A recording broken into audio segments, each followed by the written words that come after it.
Hello, I am Eagle Gardens, Eagle Gardens 1 on Instagram, and this is fucking Talking Shit with Eagle, episode 165. I hope you guys had an amazing Thursday. I know I did. We have a special guest lined up for us tonight. Somebody that we've all seen on the Growing with My Fellow Home Growers. We've seen him in around the cannabis community now for a long time, and now we get our chance to get to know him a little bit. Dr. MJ Coco, welcome to the show. I cut your credits a little bit short there because I know there's a hell of a lot more to them than what I could put out there. So why don't you tell us where they can find you first off, and then tell us how you're doing. Absolutely. Yeah, I'm Dr. MJ Coco. I run the website cocoforcannabis.com. We publish articles, tutorials, and guides on the science and practice of growing cannabis. So the best place to find me is at cocoforcannabis.com. We have a chat room there, a growers forum, different ways so you can sort of interact with me and the rest of the members. I'm at Dr. MJ Coco on Twitter, Instagram, and Facebook. So you can find me there as well. Instagram's probably the best bet, but cocoforcannabis.com is the best bet.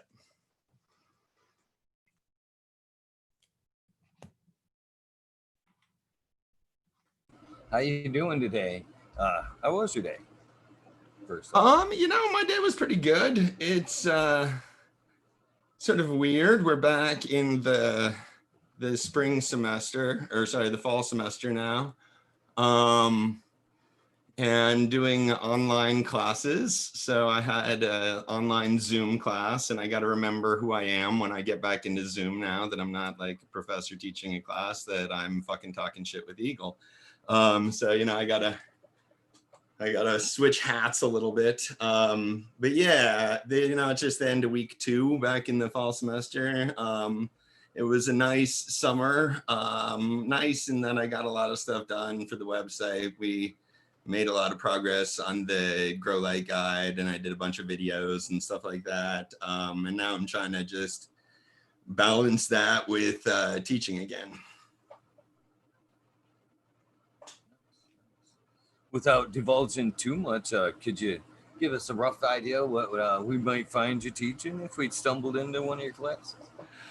I teach a lot of different things. This class is, I do my field work. So I work with farmers, and I look at how rural livelihoods are changing due to economic pressures, globalization, sort of changing in free trade agreements and other things like that. I work in primarily peasant communities throughout Latin America. So this term I'm teaching some courses more on the Latin America side of things than on the agriculture side of things, which is really better. I think I teach some gardening courses occasionally, where we actually get out and go to the university garden and do things like that. And none of that stuff is possible right now. So the culture classes sort of lend themselves to online education a little bit better. I'm not really a big fan of moving all of these classes online, so I'm doing it somewhat reluctantly, and I reduced my teaching load this term to not have to convert some other courses. That's pretty cool.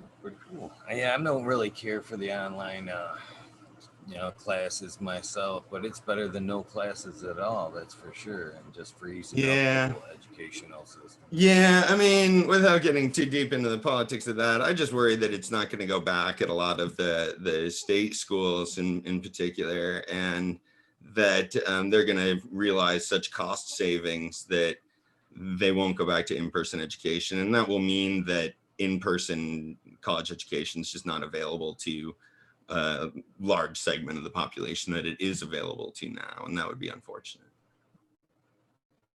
Because it's really not the same. We can make do with things, but it's definitely not the same.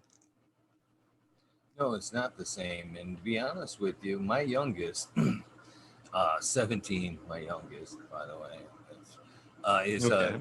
this is her senior year, Yeah. and we gave her the choice. Go back and face, deal with all the bullshit your last year, or you can homeschool or whatever. And she didn't want to go back this year with, even though it was her senior year, she chose to homeschool this year instead of having to deal with the awkwardness this last year.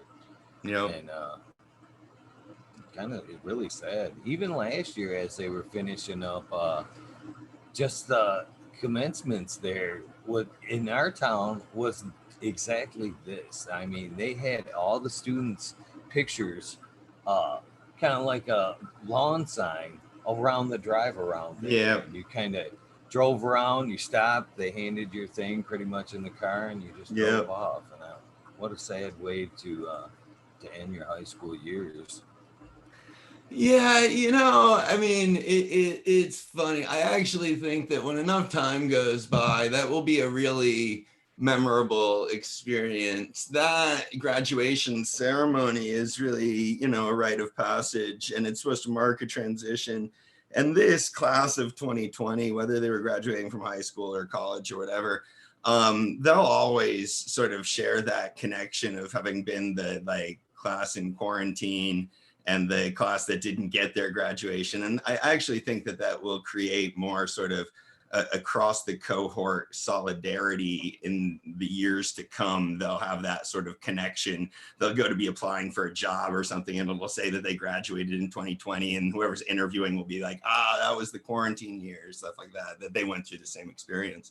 So I think it's tough when you go through something like that, but I actually think that some of the rituals became much more marked because they weren't able to happen the way that they normally did. But I agree, it was pretty sad.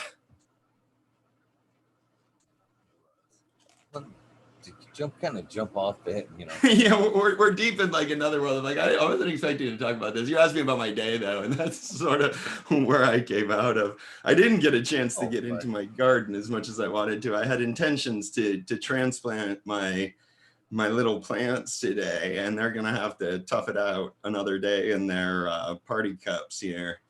But I guess that's good practice for me. We're starting a party cup challenge with our plant training grow challenge that's going on now at cocoforcannabis.com.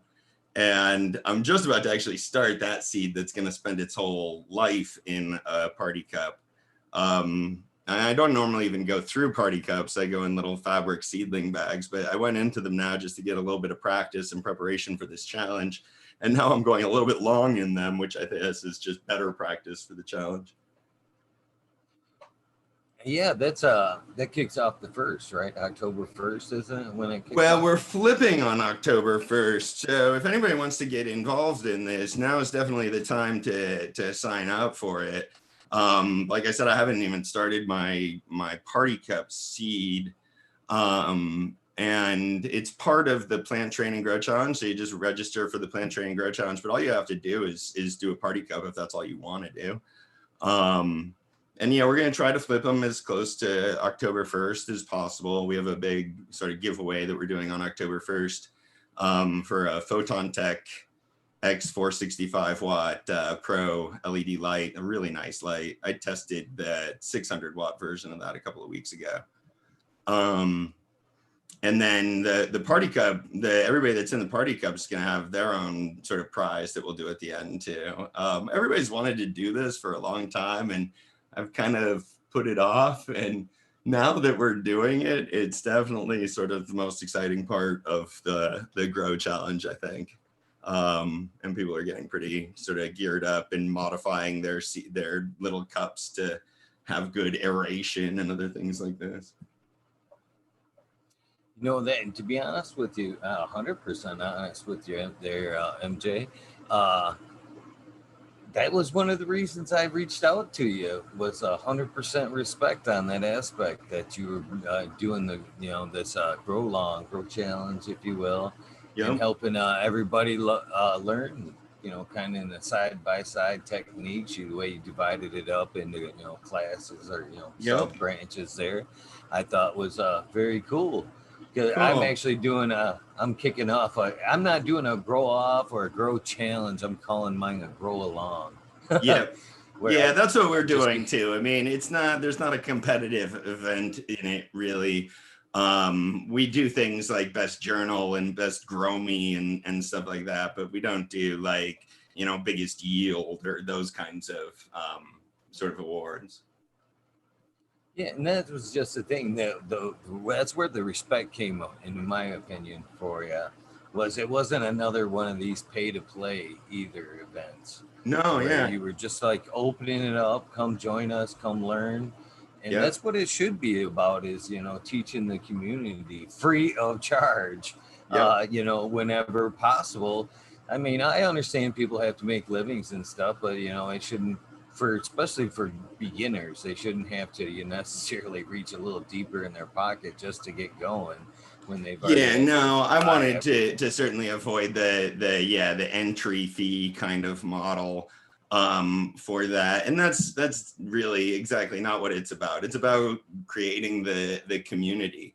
And it was the Yeah. thing that I wanted to do. Like, so I do my field work with farmers that have really big networks of friends and family members that they rely on and they call on all the time to help them with their farming tasks. And they're never really by themselves. And if they have a problem, they've got friends and other people to ask and consult with, and that will help them with that. In it's a community, and it really is that the whole community is really responsible for each individual farmer's success in these communities. And when I came back from doing field work and I started growing my own cannabis, I felt utterly cut off from everybody else. I mean, even my friends that didn't know that I was growing cannabis, I wasn't in contact with other cannabis growers, and I was, very much feeling like alone in a cave somewhere or something. And yeah, I started getting involved in online sort of groups because of that, finding that sense of community. And that was a huge thing that we wanted to really build at Coco for Cannabis, was that the community, and to create that space where farmers can share knowledge and grow together and learn from each other and help each other out, and take new farmers under their wing. I think that's something that I missed from sort of the nature of what indoor cannabis growing can otherwise be. And that's one of the cool things about living in this sort of social media, the online era, is that now we can create those communities in other ways. I'm kind of just curious a little bit, from one person to another that's kind of doing a little bit of the same thing, maybe a little bit of advice, if you would.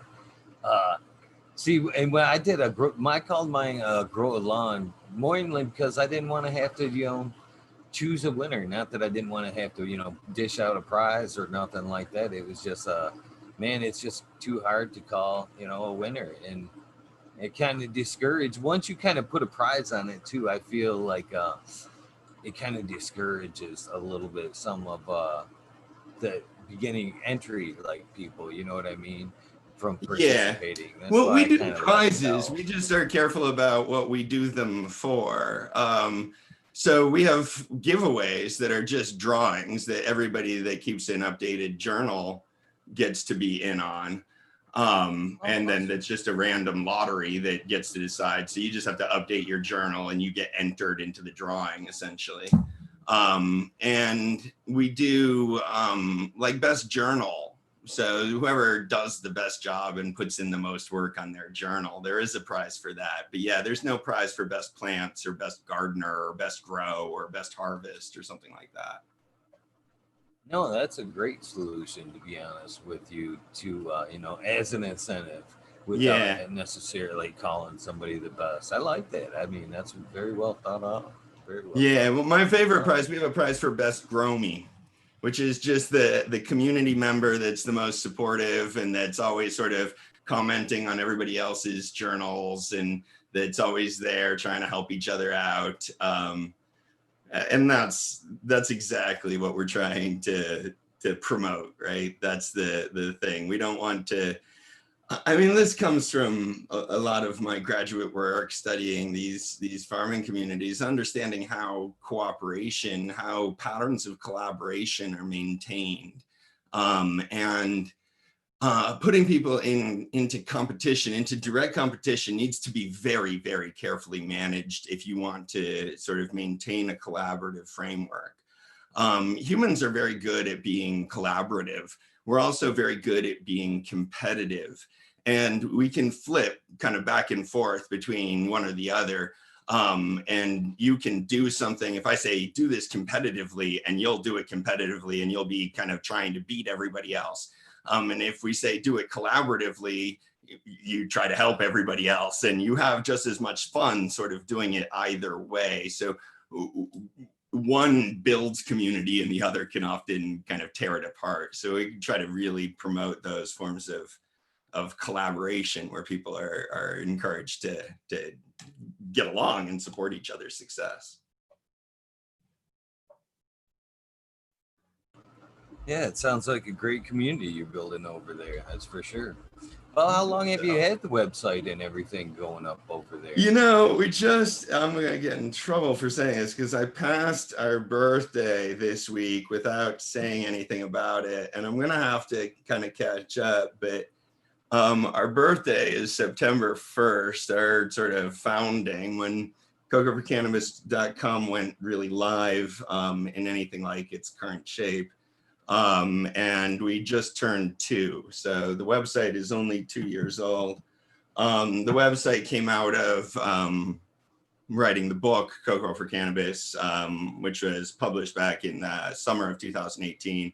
And then I was really initially just starting CocoForCannabis.com to sort of be a companion website to the book, but started working with my partner, Dr. Photon, and we just decided to kind of blow it up into its own thing and to take all the material from the book and make articles for the website and sort of make the website the focus of it. So that was really on September 1st that we launched that 2 years ago. And yeah, it's been an exciting and sort of interesting time of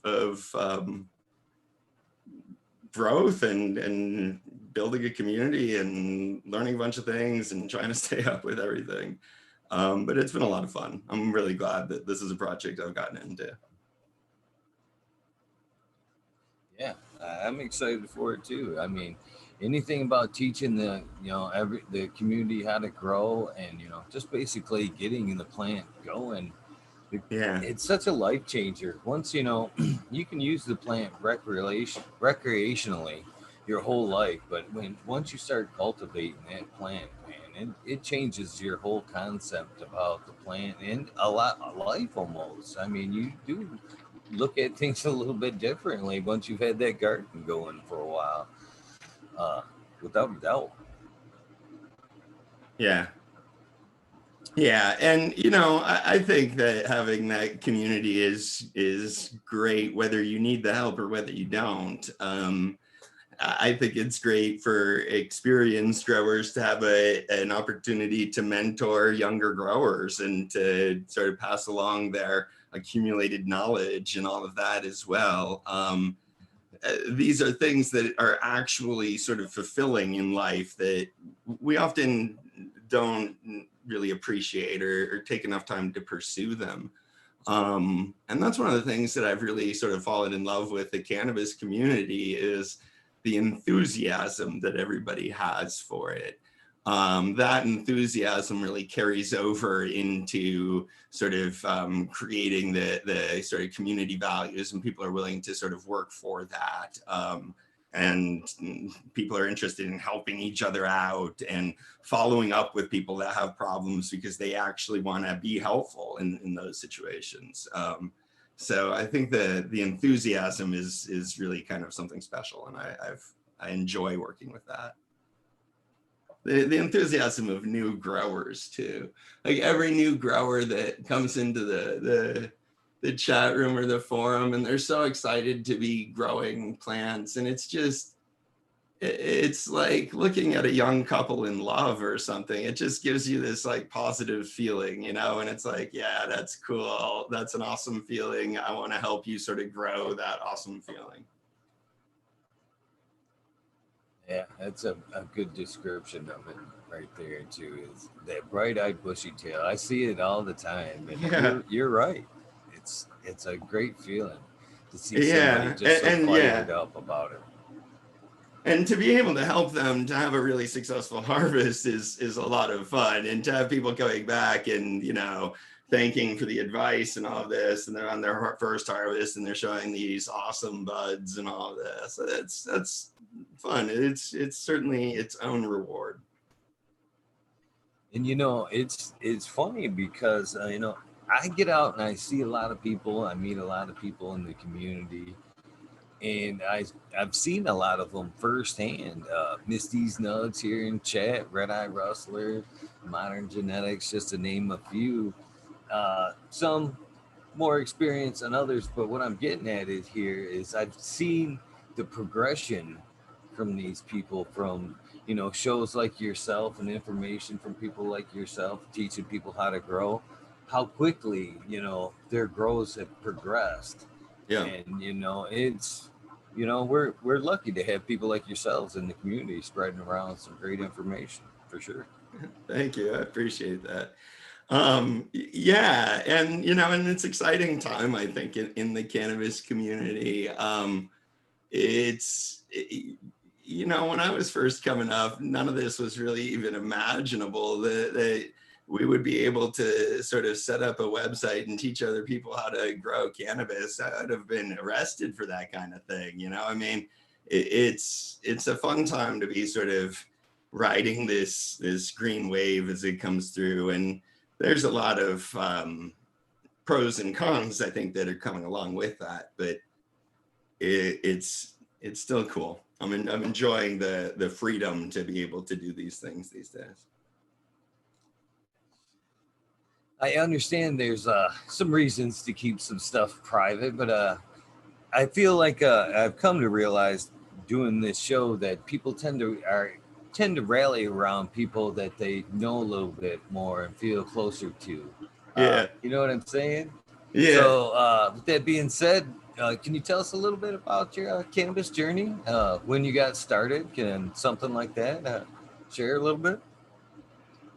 Yeah, well, I mean, I think my cannabis journey, well, I learned the other day that when I was a little kid, my dad was growing cannabis plants in our backyard. I don't know if that counts as the start of my cannabis journey. It Um, does. It does. and does it? I was oblivious. I was like 3. Um, but yeah, I learned that interesting nugget. When I sort of was talking to him about my current project, he was the last sort of in on the loop. He's been reformed for quite some time, and I think those that are reformed can be the most judgmental sometimes. But you know, in high school, I was messing around with cannabis. In college, I actually ran into my freshman year in college. I ran into a little bit of legal issues because of cannabis, and I was kind of off and on again for a while. I ended up finishing my undergrad up in Northern California, and that was a pretty cannabis-friendly place. I've always really enjoyed it, and it wasn't until years later in grad school that I was actually diagnosed or prescribed cannabis by my rheumatologist. So I think that a lot of my earlier sort of use of cannabis had been self-medicating. I have a form of rheumatoid arthritis called ankylosing spondylitis. And cannabis is reasonably effective. It's not, it does certainly not send the disease into remission the way some of the newer biologic drugs can. But it's fairly effective at really inhibiting the inflammation from taking place. So I've always kind of been drawn to cannabis. I tried to give it up for a while. I was really trying to be a serious student, and under the impression that in order to be a serious student, I would have to not be high all the time. So I didn't smoke most of the time I was going through grad school until I was writing up my dissertation and really suffering bad arthritis. I went on really expensive drugs, Humaira. If you ever watch TV, you've seen this advertised. It cost several $1,000s a dose, and the insurance company stopped paying for it. So I went to my rheumatologist, and we were casting about for sort of other solutions since the insurance wasn't going to continue to pay for the drugs. And he recommended on sort of his own initiative, he's like, have you ever tried cannabis? And I was like, yeah. And he's like, did you find that was effective for treating your arthritis? And it was like the first time I had ever even thought about that together. And I was sort of like taken aback that my rheumatologist was recommending this. And so I left his office. He referred me down to a doctor that could write the script. I left the rheumatologist's office. I went straight to the doctor to get this script. I got this script and I went straight to the dispensary. And like, I had a bag with me by the time I got home. I was like, hell yeah, okay. If this is what I'm supposed to do, I'm going to pick up this prescription for sure. So yeah, I was in grad school then. It was a while. This is still back in the aughts, right? This was before the ACA, and that changed sort of the insurance deal. So this was I had an insurance cap on the drugs. That's why they stopped paying for it. And yeah, I was living in family student housing. I was also teaching courses on small scale food production and global food supply, other classes like that. At the time I was interested in growing my own, but it was never sort of convenient. And then as soon as it was, I started doing a lot of research. And that was really when I got into, I had dabbled with some stuff. I had been certainly exposed to hydroponics and soilless methods in grad school, in horticulture classes. But that was the first time that I really dove into it, took it really seriously, and, sort of approached understanding soilless agriculture like I would have my graduate studies. And then when I started joining the online forums and looking for that sense of community, I was sort of horrified at a lot of the advice and some of the practices, a lot of the recommendations for growing in a media like Coco Core. That led to deciding to write the book. And then we've already sort of taken the forward part of the history. So I'll go long, Eagle, by the way. I am a sort of lecturer by trade. So if you get me rolling enough, I will just keep talking. Feel free to cut in. It's fine. I love guests like you. I love guests like you. It makes this end nice. I don't mind. I don't mind. And that's the other thing. I enjoy. I've said this, very much on a lot. I've said this a lot. I enjoy the panel shows a ton. A lot of great information comes out of them. A lot of different viewpoints, but a lot of times I'm always a little bit bummed out that we don't get the long form from you guys. You know what I mean? Yeah. It's yeah, well, let me plug the other show that I do a lot. Then I go on Growcast with Jordan River, and we do a show once a month called Ask Dr. Coco. So I do get to go a little bit longer there if you're interested. But yeah, I enjoy that format, this format too. for I sure. was listening to Growcast today, an old episode with Green Bicycles. It's like 3 years ago or something like that, where they were talking about kind of post teas.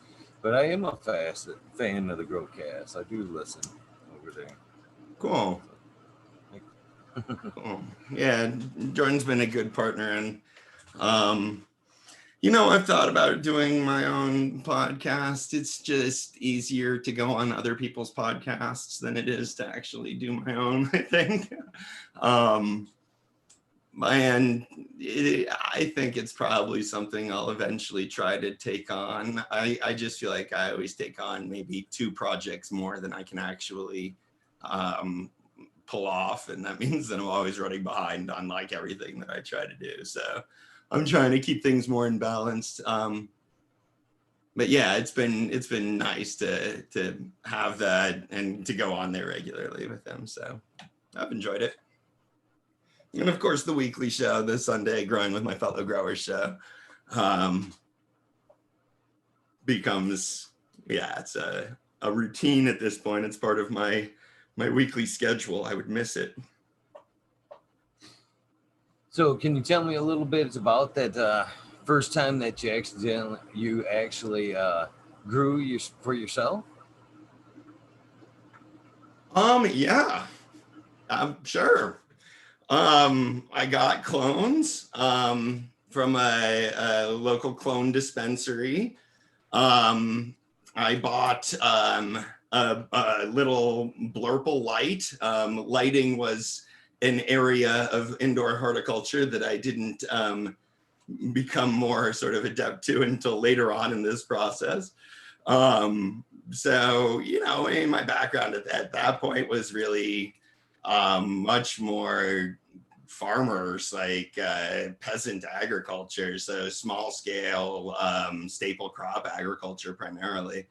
Um, Although I've worked with farmers in sugar plantations and coffee plantations and things like that too. It's mainly staple crop farmers. And it's just a totally sort of, there's a number of things that translate. There are a number of things that are like brand new to the world of growing plants in a tent. I had a successful grow. Can't remember what I harvested on that grow.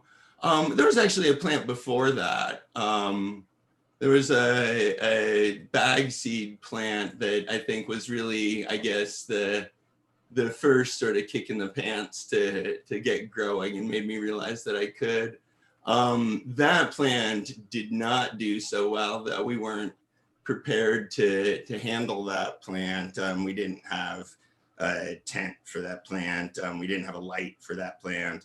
I was trying to do light dep and I got it to go into flower, but then it re-vegged and yeah, it was sort of a mess. And I think we abandoned that plant. I think that plant was in the too small of a container.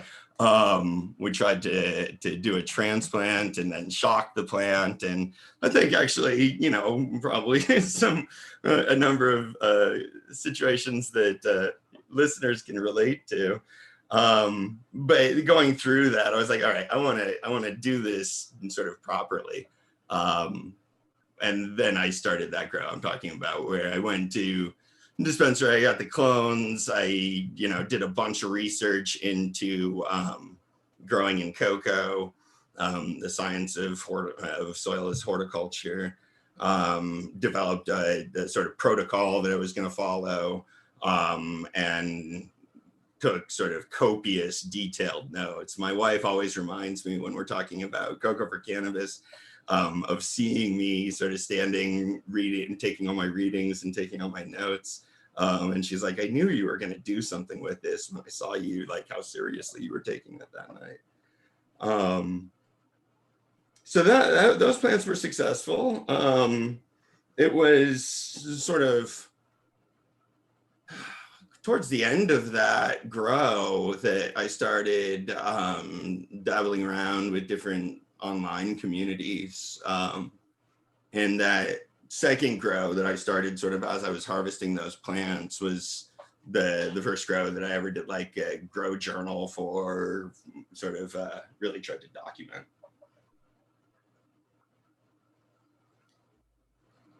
Date yourself a little bit with that blurple light.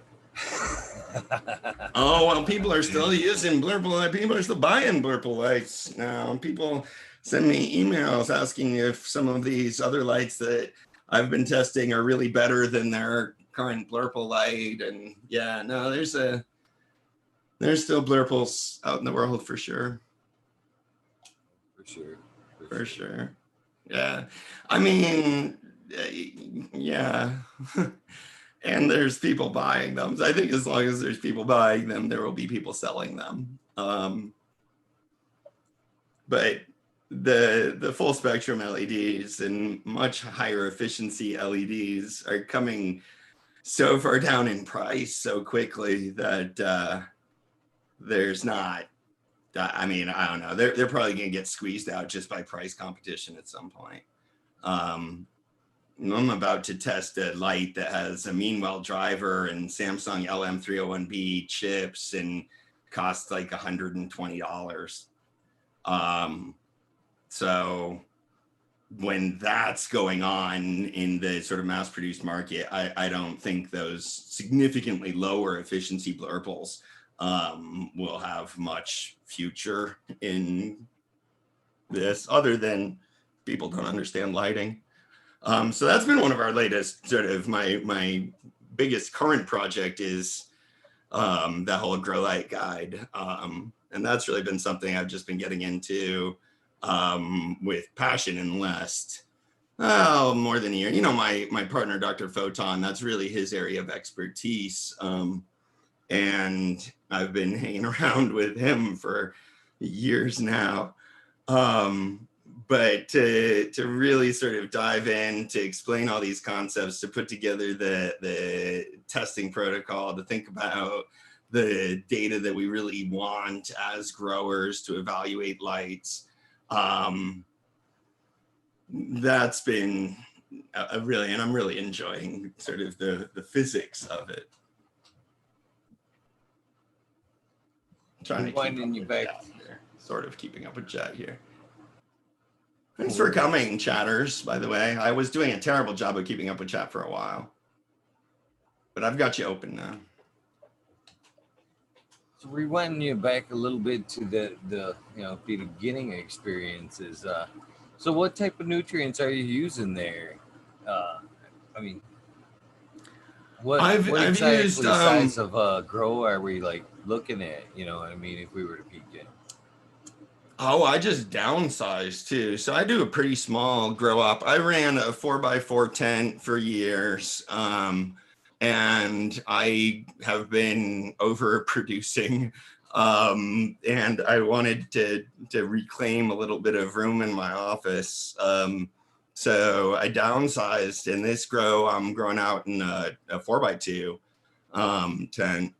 So pretty small grow operation at this point. I live in a condo in Los Angeles. I don't have a yard, or even I have a little porch out front by my front door, but like it's a porch by my front door. So we're reasonably space restricted here, which is unfortunate. I'm looking forward to setting up. We're planning on moving in the next couple of years, and that's one of the sort of big things that I think about is having a dedicated, either creating a space like in a garage, converting part of the garage to a grow space, or having a room dedicated in the house for that, and being able to set up different spaces. At this point, I'm more interested in kind of playing around and experimenting with things. So it would be fun for me to be able to set up different grow spaces and run side by sides and stuff like that. That was just going to be my next question there is when you had the chance to upgrade, would you go to a room or would you stick to the tents? No, I would only go to a room if I was trying to produce for quantity. I don't market any of my produce. I use it for personal consumption. I gift it. A lot of my edibles and stuff go to my family members and stuff like that, but I don't, none of it gets sold or anything. And I have a fairly limited network of people that I even share with, not because I'm stingy, just because I'm careful. Yeah, I don't need a lot, and I don't really need to sort of grow in that production minded way. I would, if that was my goal, I'd set up a larger space, of course. The sort of the larger space you go to, the more you can capitalize on efficiency. But yeah, if I was doing it, if I was going to have even a larger space, I would be doing it for other reasons. I would be interested in doing, same reservoir grows with 2 different 4x2 tents and 2 different lights with the same plants, and seeing the difference between the 2 different lighting systems in there when everything else was exactly the same. Or doing other kinds of side-by-side tests like that, one nutrient line against the other with the same lights and everything else. Those kinds of things would be fun. And I think it would make for interesting grow journals and sort of content that way. So that's more what I'm interested in this point, is those sort of educational opportunities. So I guess if a new grower were to come to you and talk to you about medium, obviously you're going to talk to them about Coco. But what would your argument be to, for them, for Coco, to them, for Coco? Well, I just think if you're willing, if you have enthusiasm for your grow and you're going to be attentive to your grow, which, most new growers, like we were talking about, they're like, a young couple in love, they're going to be paying attention to their plants. Then I think that I can really I feel much more confident about guiding you to success in a hydroponic media like Coco than in a soil-based media, or in a hydroponic setup like DWC or RDWC or any of the other kinds of hydro methods. I think that Coco takes a lot of the guesswork out of horticulture. And it really removes some of the common pitfalls that growers suffer. Growing in a soil-based media is more of an art form. And you need to sort of keep a lot of things in balanced by actually sort of balancing them. So for example, how frequently you water has to be really well balanced. And if you're really good with that, with the balancing, sort of how much to water, how frequently to water, to maintain a good concentration of dissolved oxygen in the root zone, then you can grow really effective plants in soil. I just think it's harder. I also think it's harder to grow for new growers in DWC. Things swing around a lot faster, and there's more waste, I think, in a DWC setup. I grow drain to waste in Coco, but I don't drain a lot of waste, very little runoff really. And so those sort of the environmental downside that a lot of people I think are worried about is I think smaller than it actually needs to be. Some growers are pretty sloppy though. Some growers produce a lot of runoff that's unnecessary. So my basic argument is I think it's easier. I can give you a fairly well laid out plan that you can just follow that plan and have really good success if you stay on top of it, if you monitor your plants. And if you do run into trouble, it's really easy to change course. It's really easy to sort of flush and reset and eliminate those problems in a way that if growers get into difficult lockout situations or deficiency situations in soil, it can really do a number on the plants before you're able to sort of get that corrected. So a lot of growers come thinking that it's going to be a more advanced or a more complicated method, but I actually think that it's really easy to teach new growers how to have success And we have a really sort of tremendous track record with that, with people coming, brand new growers, people have no experience in growing plants, period, and following the guides at Coco for Cannabis and producing, you know, really impressive harvests. So I would point to all of them. Some of them, not necessarily brand new growers, but are chatting around in the chat right now.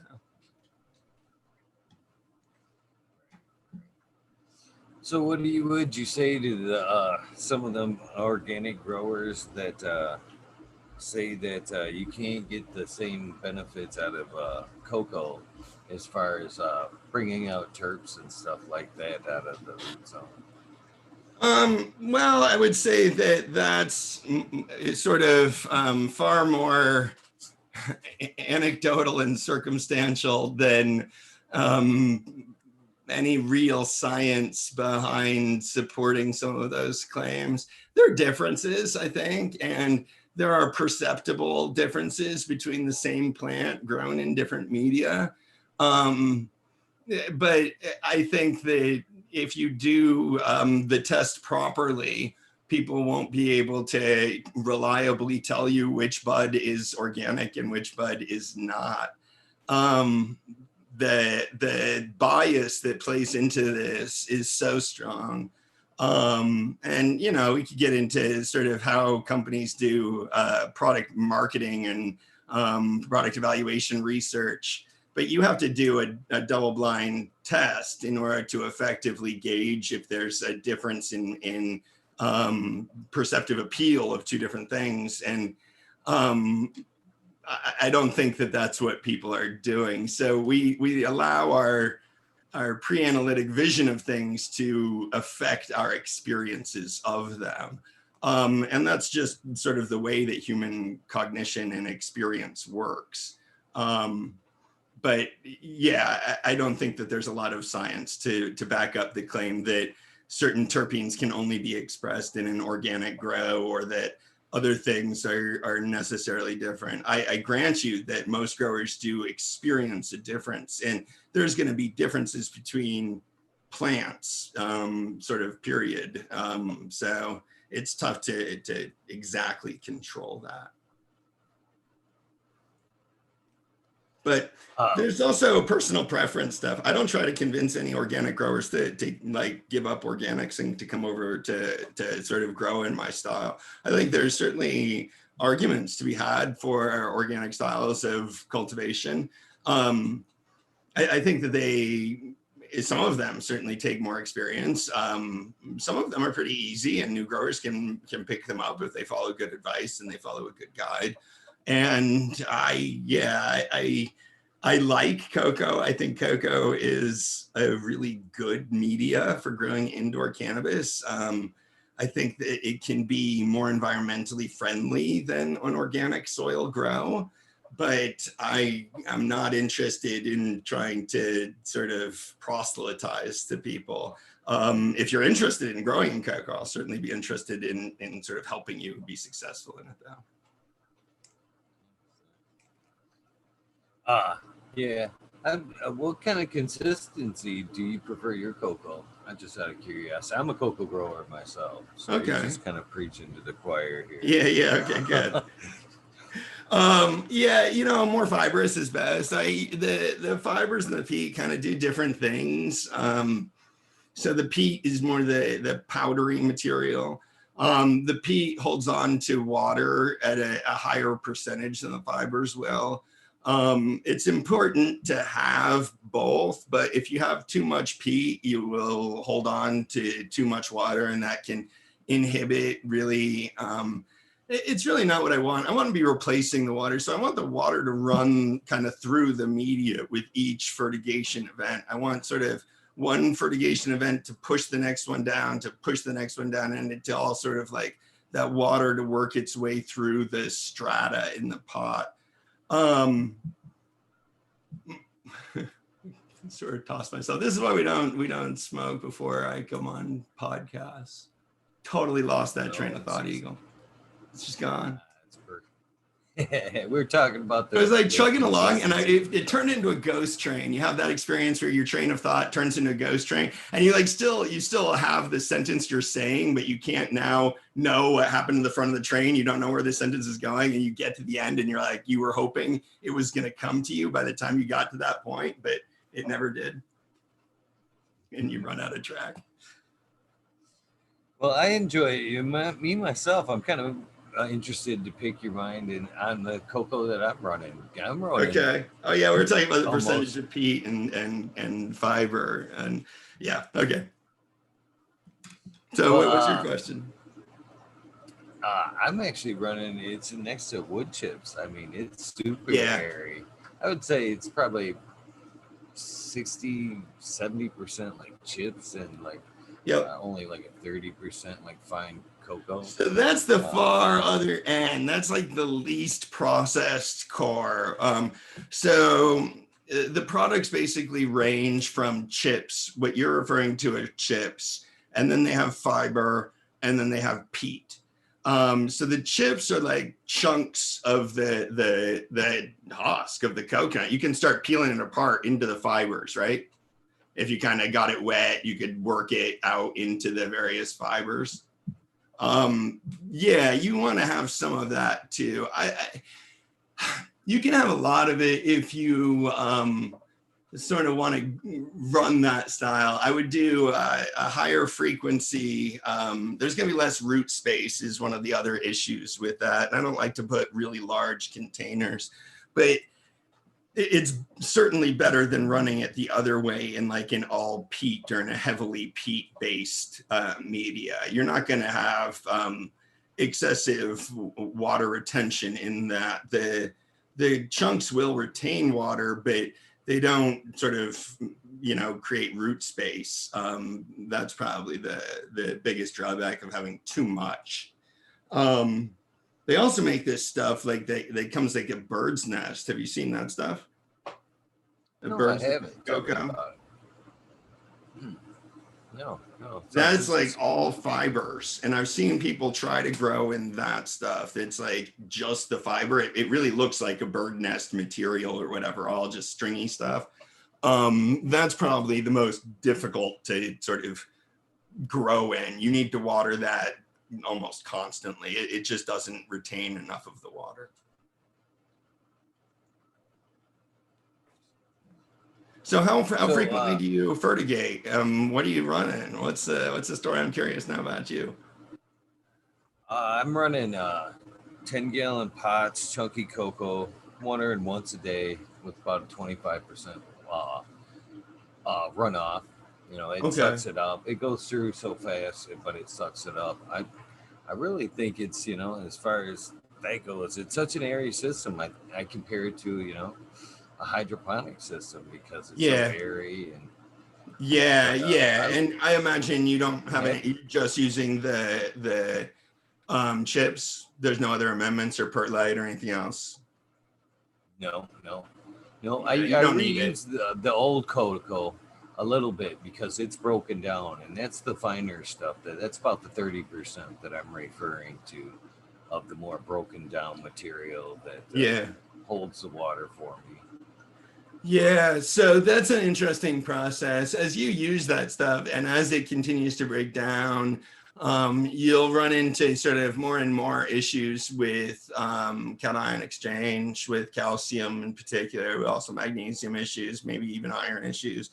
That sort of as the cocoa breaks down, those chips don't need sort of nearly as much CalMag per volume of pot as you know, a core that's more fiber and peat, or one that's more peat.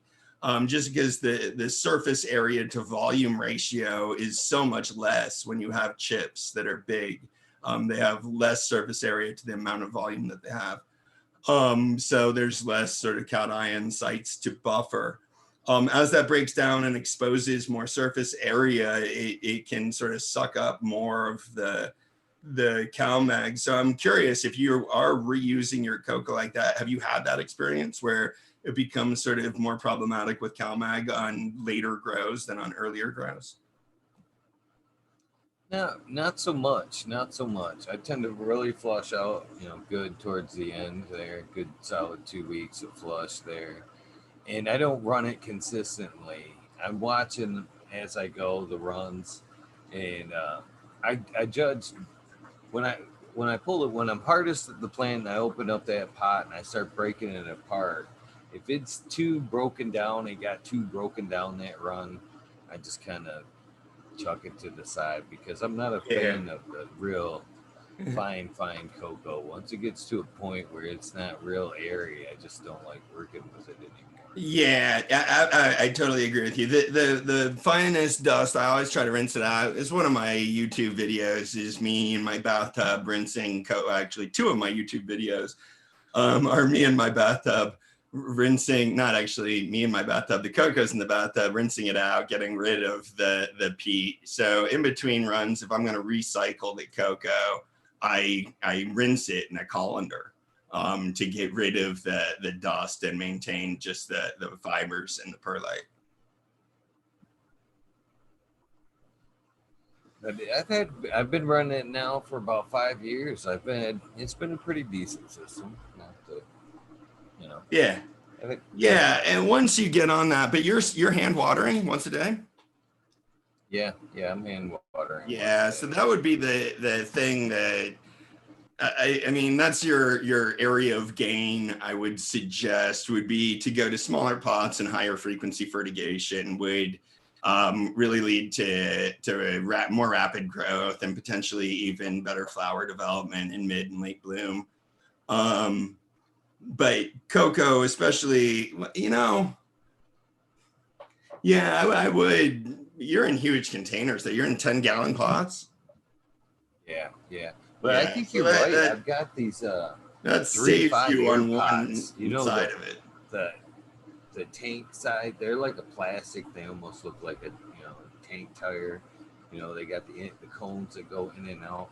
I grew in those in Pro Mix for a real long time, but since Floorflex has come out with those collars that would fit really nice on them, man, I've been thinking about, just as you say, reverting down to a smaller size and sneaking on them collars because I think you're Yeah. 100% right. I'd be better Yeah, I converting. use the hydro halos that are like that. Yeah, I've got a DIY guide on my little auto watering system.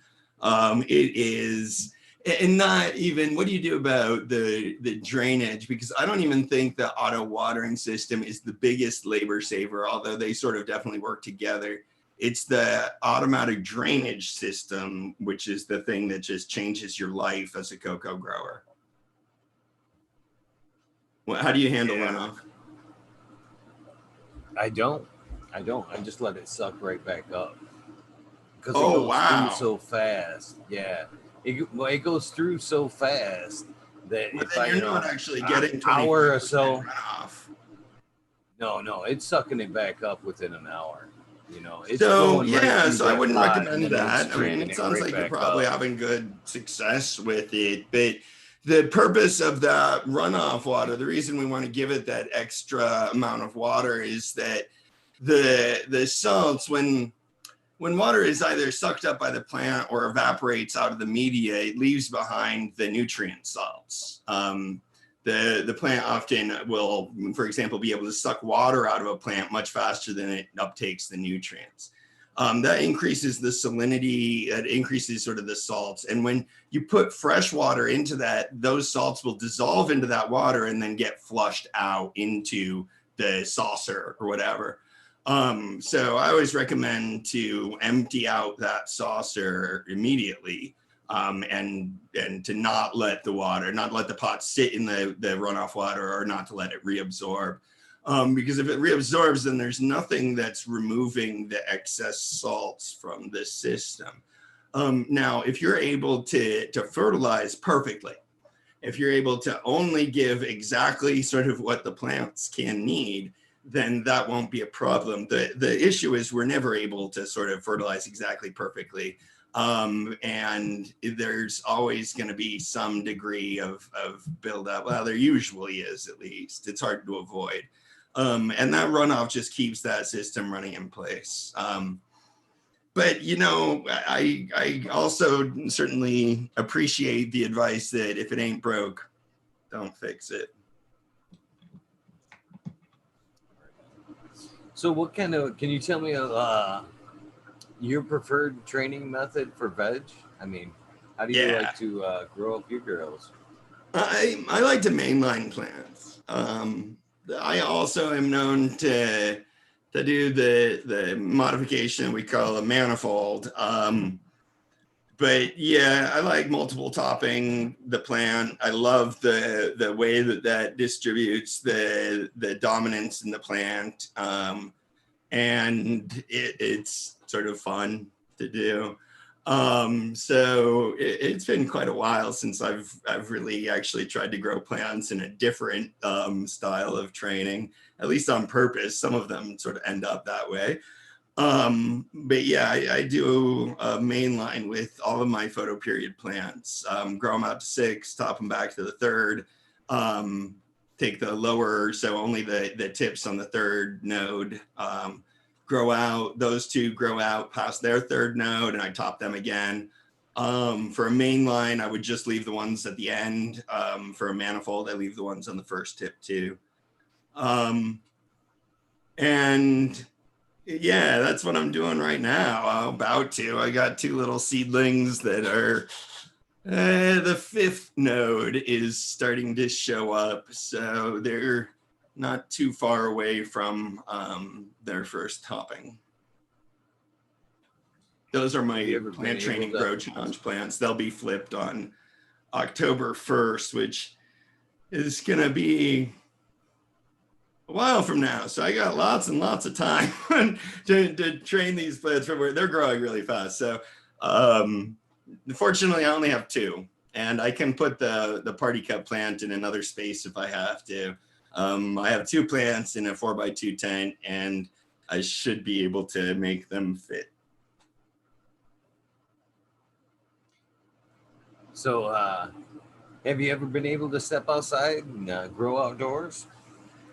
You know, the closest I've been to no, not really. We grow windowsill plants every once in a while. But I was sort of casually connected to some outdoor grows when I was undergrad up in Northern California, but been around them, sort of went to them, talked about them, but never managed or ran my own outdoor operation. That's something that I would be interested in doing, but again, probably on a smaller scale. And here, the only way you can do it is to have it sort of in a greenhouse type of situation. So as we're thinking about moving, an outdoor area with a sort of a little greenhouse possibility would be really awesome for me in that regard. Would you take the same technique outdoors? I've seen some big old plants, man. Yeah, no, I probably wouldn't. The benefit, the real benefit of the main line is that it creates the flat canopy, a really good distributed flat canopy. And the real benefit of the flat canopy is for overhead lighting, and having that stationary overhead lighting, just beaming down on the plants, and to train the plants to receive that. In an outdoor grow, you're dealing with the sun that's moving across the sky. And I would still train them. I would still probably top them once, but I would, I would take a different route to it. I wouldn't try to sort of keep all, the colas evened out. And I probably wouldn't top more than once. I might. It would depend on the growing season, maybe, like how big it would be and what kind of other issues. Because some of the other issues you got to think about with growing outdoors is like, the risk of mold or pests, or is it going to be in a climate where I have to want to train it for smaller size buds or other things like that. So it would to some extent depend, but I don't think that the overarching ideal would be the same, because the main line is so effective because of the flat canopy that it produces. Yeah, but I've seen some beautiful plants that have been mainly because of line of sight, you know, just to keep them short and Yep. nice and Yep. brown. Yeah, no, But exactly. yeah, So there's another reason, right? For covert purposes or yeah, there's other reasons to potentially train the plant. The primary one, I think, whether you're indoors or outdoors, is usually maximizing the ability for the plant to harvest photons. So if you think about the plant being a sort of a light harvesting machine, and that's really why we're training plants in you know, an indoor grow, is to make maximum efficient use of the light. Now that's not the only reason, but I do think it starts there. And once you get into those secondary reasons, things like distributing dominance so you don't get fat colas that end up with bud rot, or, you know, line of sight for the neighbors or other things, those are all sort of other considerations. But I definitely think that when you're thinking about training, you should be thinking about harvesting photons. right, yeah.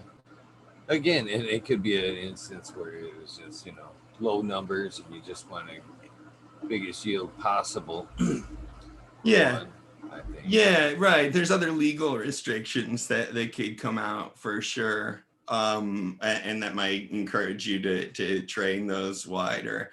I still don't know that I would do the mainline. See, the mainline is a symmetrical training technique that when it's done right, you know, basically when it's followed, you really do end up with pretty equally dominant mains. So you end up with 8 pretty equally dominant mains. And, you know, you may want to still have 8 mains on an outdoor plant, but the incentive to make sure that they're exactly co-dominant and exactly equal in that same way is just, there's not as much of an incentive. So I'd probably do more ad hoc training and kind of, you know, train as needed, the artistic style of plant training.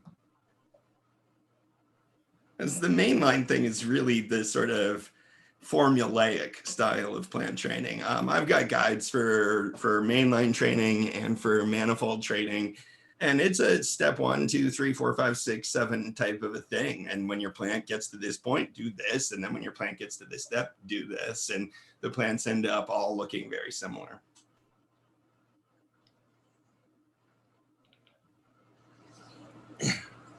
So Cheapo Man was asking there in chat where they could find your book and how much was it? My book is available on Amazon. You can find it on Amazon, or you can find it on my website. Certainly, it's actually on the front page of the website. I just realized it was still there when I was updating that. And on the front page of my website, it also comes with the disclaimer that we decided to put the information that is in the book in freely available in articles on the website. So to really get the website up and running to begin with, I took the book kind of apart and wrote out individual articles sort of based on each of the chapters in the book. So if you want the book, I encourage people to get the book and have their very own copy. But I always sort of cringe at the thought that somebody's going to buy the book and then be like, hey, he's just selling me information that's on the website for free. So that happens because the book was first, and then we decided to sort of make the website and make it freely available. So the way you could get all of this information is also to come through cocoforcannabis.com, go to our table of contents, and you can read all of our articles. And, you know, there's new stuff that we've been developing since the book came out as well. So hopefully that's, but if you want the book, it is definitely available on Amazon. Yeah, and I'm happy to have growers have it. They send me pictures of their books inside their gardens and stuff. I love getting those pictures. So we've talked about veg a little bit. Any other tips you'd like to throw out while we're still kind of in the veg phase? Transplanting. You a transplanter? Oh, yeah, that's one of the things that really keeps me from going organic, I believe. Well, you It's could the system. transplant organically too. I mean, I actually think they I would. I'm not. I mean, yeah, I know Well, some of the various top dresser. MJ, I think it's more or less the space, and I'm a legal caregiver here in Michigan, Yeah. and I run a perpetual harvest. So I pull down, every month. I have a harvest every month. But because of space and tens, things go from solo cups to ones to threes to tens, and Yep. the Love it. rapid transplant like that doesn't work so well in a soil type system. They Yeah. like to Yeah. do spread out and do their thing. It's just Yeah, I doesn't work. totally agree with your transplant regime. Mine's only different in that I don't take the last step that I never get that big, but I go from usually a party cup size, but normally I'm in a fabric container, a little seedling bag, up into either a half gallon or 1 gallon. I usually keep them pretty small. I live in a really dry climate, and so one of the factors when I use the half gallon is the half gallons are small enough that I can still keep the plants in the humidity dome at that stage. I can still sort of keep the lid over the dome. The 1 gallons, the plants would be too big. So the second step is half or 1 gallon, and then I go up into a number 5 air pot, which is like less than 4 gallons. But during flowering, well, really once the plants become sort of established in the final container, I start increasing the frequency of fertigation up to 5 times. So I'm fertigating 5 times a day during late veg and all throughout the flowering period. Well, my pump and my timer are fertigating 5 times a day. So, yeah, transplanting would have been my other advice for veg. Transplanting, really, I would still recommend soil plant growers transplant. I recommend cocoa growers transplant. I recommend if you're growing autos to transplant. I recommend if you're growing photos to transplant.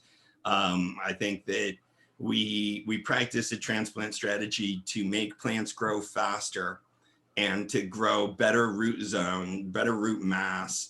And one of the sort of baffling things that I've noticed time and time and time again in the cannabis community, unlike anywhere else in horticulture, is the belief that transplanting slows plants down. That for some reason, like, don't transplant autos because you don't have enough time, as if like the reason we transplanted photos was to slow them down or something, right? So I always try to offer that advice to any new audiences. Transplanting is definitely good horticultural advice. Gorilla Grow asked Dr. MJ if a soy or a legume inoculant would be beneficial to cannabis, or would it be substrate anyways? Substituted anyways, I'm sorry. I'm not entirely sure of the uses. Yeah, I'm not sure what he's driving at with a soybean or legume inoculant. I'm gonna have to pass. Grow Gorilla, unless you could offer a little bit more on, or maybe somebody else in the chat could chime in and help us out on that. I'm not sure what the uses of legume inoculant are in other fields. So I guess we can move on to flower a little bit. Any tips for walking through flower that you could give some of the people in the chat or in the community with some quick tips? Yeah, well, I think there's a lot of like when to flip questions, especially for photo period growers. That's a big one that comes up, when to flip plants to 1212. And what I always try to tell new growers in particular, especially new growers that are sort of following our system and we can see that they have plants that are growing well, is that you should flip sooner than you think. A lot of new growers try to get plants to be like filling up the canopy space and then like flip them to flowering. But plants do most of their growth in the 2 to 3 week period that we call the stretch, which starts about a week after the flip to 1212. So plants do most of their growing after you flip. So I think that's a big one for new growers to just sort of keep in mind, is their plants are going to grow big. One of the sort of recurring problems that we have amongst new growers in our community is that their plants grow up to the ceiling of their tent. They wait so long, the plants grow like way too tall, they run out of room, they've raised the lights up, like zip tying them to the top of the tent and all of this. So if your plants are growing well, you may need to flip earlier than you think. I like to walk into the flip. It's a pretty stressful time for plants. And I've seen a number of sort of folklore methods that people do that I believe just add additional stress during an already stressful time for the plant. So things like extending darkness during the transition stretch, or flushing them during that transition stretch at the same time that you're changing the lights. Ideally, you don't have to stack stressors on the plant like that at the same time. It would likely delay the onset of flowering. People also do a bunch of weird things. Something that apparently people are really excited about is once you flip the plants, how do you get them to like start flowering faster? That's one. And it's like, okay, you get them to start flowering faster by flipping the week before you flipped. Like, just flip earlier. Don't try to speed up that process by, waiting longer and then deciding, okay, I want this to happen fast. So yeah, give it the time. The other thing I see people doing is trying to stop the stretch, trying to do things to prevent the plants from stretching. But I really recommend that you just plan for it instead of trying to stop it. It's not undesirable growth. It is desirable growth. And it's really a huge benefit that we get these 2 to 3 weeks where the plant, yes. Okay, I can come back to the. So you're talking about the microbes, the nitrogen fixing microbes. Sorry, I'm answering to Raptors Grow. I'll come back to that in a second though. The legume inoculant. No, well, maybe I have to go to it now because I lost my train of thought. So you told me I should be smoking to stay relaxed, Eagle, but we call them. We just call those squirrels around here. The goal of remembering what the hell I'm talking about. Hopefully the audience will cut me. Hopefully the audience understands. Oh, they do. They do. They know how we roll around here. We enjoy good cannabis conversations around here, and squirrels are just something that happen with cannabis conversations. Yeah. So Raptor's talking about treating the plant with microbes that can fix nitrogen from the air. And, most of us aren't growing in that style in our indoor grows. If you really wanted to go that route, I would imagine you'd be in a no-till situation, probably in a small outdoor plot where you're cultivating a soil microbiome. And you would want to cultivate the bacteria, the nitrogen fixing bacteria. When we're growing indoors, and this is one of the sort of points about hydroponic fertilization versus organic fertilization, when we're growing indoors, that stuff takes too long, essentially. And we can move things along much faster by using other nitrogen sources. The other nitrogen sources, the downside of them is pretty much all of them are energy expensive. So a tremendous amount of the energy that is invested in global agriculture is actually invested in the manufacture of nitrogen fertilizer. It's an energy intense thing, but when we're growing indoors, we're being energy intense in running our lights. So using energy intense nitrogen in order to shorten the amount of time or be more productive with the amount of time that we run our lights actually, I believe, realizes real sort of ecological gains. As opposed to certain styles of organic growing and certain sort of sources of organic inputs. So if you want to take the agroecological approach, I'm all for it, but I really think that that style of agriculture is most appropriate in a field setting. And I think that in a field setting, it is the most appropriate way to grow. When we make the decision to grow indoors under artificial lighting and with climate control equipment that is using tremendous amounts of electricity, I think there's a real interest in trying to speed things up a bit. Yeah, there is almost too much. It's amazing how every time I make this argument, though, I cringe because there's a huge blowback, and I appreciate organic growers. I appreciate their struggles and their successes and their products and everything else. Like I said, I'm not interested in trying to convince you to do it my way. But yeah, there's been some hostility back towards me just for sort of making that argument that growing hydroponically has an environmental benefit or could have an environmental benefit or, you know, in comparison to organic indoors. Yeah, I think that I've seen some really good smoke come out of artificial nutrient gardens. That's for sure. One of my favorite stories is I interviewed Midnight Roots, which is a good sized grower here in Michigan. He's won 11 cups, something like that. Oh, wow. And he tells me of a story that he took second place in a cup in Colorado with his Sunshine #3 strain. Well, it's not his, but it was the one he was running there.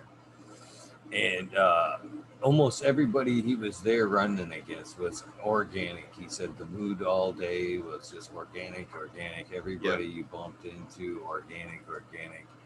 And then, of course, they announced him, second place, and everybody had, made note of his entry all day long.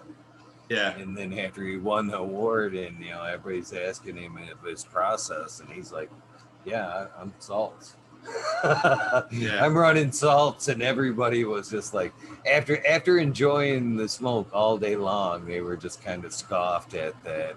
Afterwards, they couldn't. Yeah, it's those arguments. It's funny. I've been around organic agriculture long enough to remember when everybody thought organic produce was unhealthy and scrawny and weak, and they wanted the real produce, not this organic stuff in the market. And then it sort of organics took over, and people operate under the assumption that it is. So if you're buying an organic tomato in the grocery store, then there's a much smaller chance that tomato has been sprayed with a pesticide than a non-organic tomato, and that there would still be pesticide residue on it. So in that way, the organic tomato is actually safer and healthier for human consumption. But it has to do with the kinds of pesticides, herbicides, other things, fungicides that they would spray. It's not because of the nutrients that are used. That's not what creates the sort of difference in agricultural or in sort of produce being healthier or not. And I would say the same would apply in cannabis. If you're spraying your cannabis with pesticides during the flowering period, then that's a problem for me, and I don't want that cannabis. Um, and of course, an organic grower wouldn't do that, but none of the conventional growers that I know do that either with their cannabis plants. The difference between organic and conventional food, and if they're not sprayed, it is not a real difference in terms of one being healthier than the other. The actual elements that enter the plant are essentially the same, whether they're getting them from an organic source or whether they're getting them from a sort of mineral salt source. And so that idea, really the differences between organics and conventional get back to the sourcing issues, where these things come from. They get into the pollution issues and the sort of runoff issues about how they affect the local area where they're applied, and how they affect everything downstream from that. So those are the issues that we have to be really on top of in terms of using conventional fertilizers. But I don't really believe that there's much evidence that there's a health difference. I often see people saying like, oh, well, I'm a medical patient, so I need it to be organic. I'm like, it's not that the conventional stuff was sprayed with anything. It's not going to be in any way sort of a healthier product for you to have gotten it from that route. Well, as far as like health goals, let's like kind of get back to just kind of like the plant health. Well, I mean, what do you have to say? You know, a lot of the times that when I hear from the organic side coming towards the cocoa, as far as plant health is that we kind of just baby the plant with our artificial nutrients and give it exactly what it needs, so that plant doesn't have necessarily its own natural immune system, and it doesn't fight off things as well. So it's more add, which I don't see that myself, but I hear the argument way too much.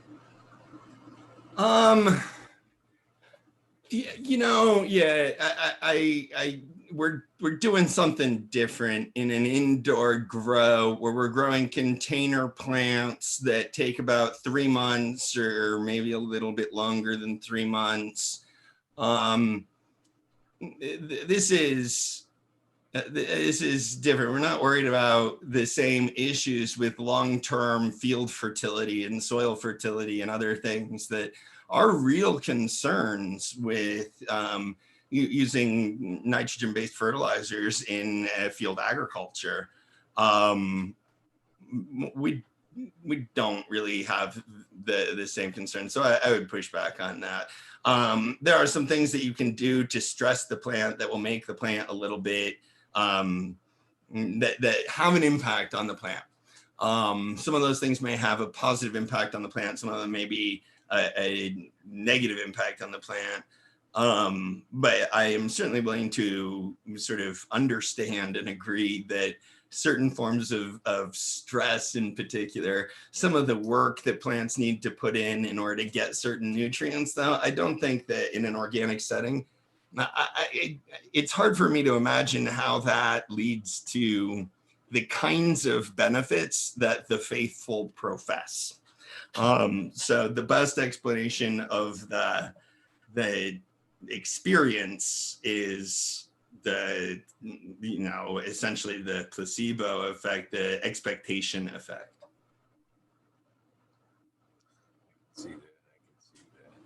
I mean, I really don't believe that if you had well-grown organic and well-grown conventional cannabis, and you got a bunch of very experienced cannabis growers to do a true double-blind test, what do you think? How many, if you had like 4 samples of conventional and 4 samples of organic, and you had no idea which was which, what do you think your percentage would be? And chatters, or feel free to toss in. You think you're going to be what, 50? I mean, I'd say I'd probably be 50%. It would be a And be coin flip each prepared time. to spin that chat like Price is Right wheel now on that comment. Well, let's see. There's a little bit of a delay. We'll wait for the chat to start to take off. But yeah, I think a lot of them are going to say, "Oh yeah, I can tell." 100%. Right? I've even seen people on the show that said that they could sit here and go, tell you everything that it's, has extra in there. That's too much fish. It still has this, and I'm like, really? I've been smoking a long time. I can tell when it hasn't been flushed bad, but I ain't. Other than that, I guess a little bit if it's heavy in fish. Sometimes if it's been heavy finished out with a lot of fish, you can tell a little bit. But I don't think that you can tell one way or another. No, you may be able to tell other things, but exactly, I don't think you're going to be able to tell that exact thing. Was this organic nutrients or was this conventional nutrients? You may be able to sense some other things that they did. Peter Griffin, yeah, I hear you. So if you're using conventional nutrients in a soil-based grow, I'm not particularly wild about using hydroponic nutrients. They work, but I agree that you're going to have issues working through time. Even reusing hydroponic media like Coco, but we can pretty effectively sort of reset the Coco with a heavy flush. Certainly the way I rinse it through the colander and then rebuffering the Coco can essentially reset it in a way that one of the benefits of Coco, so to sort of back up just a second, is it doesn't hold on to a lot. It has a really sort of a limited cation exchange.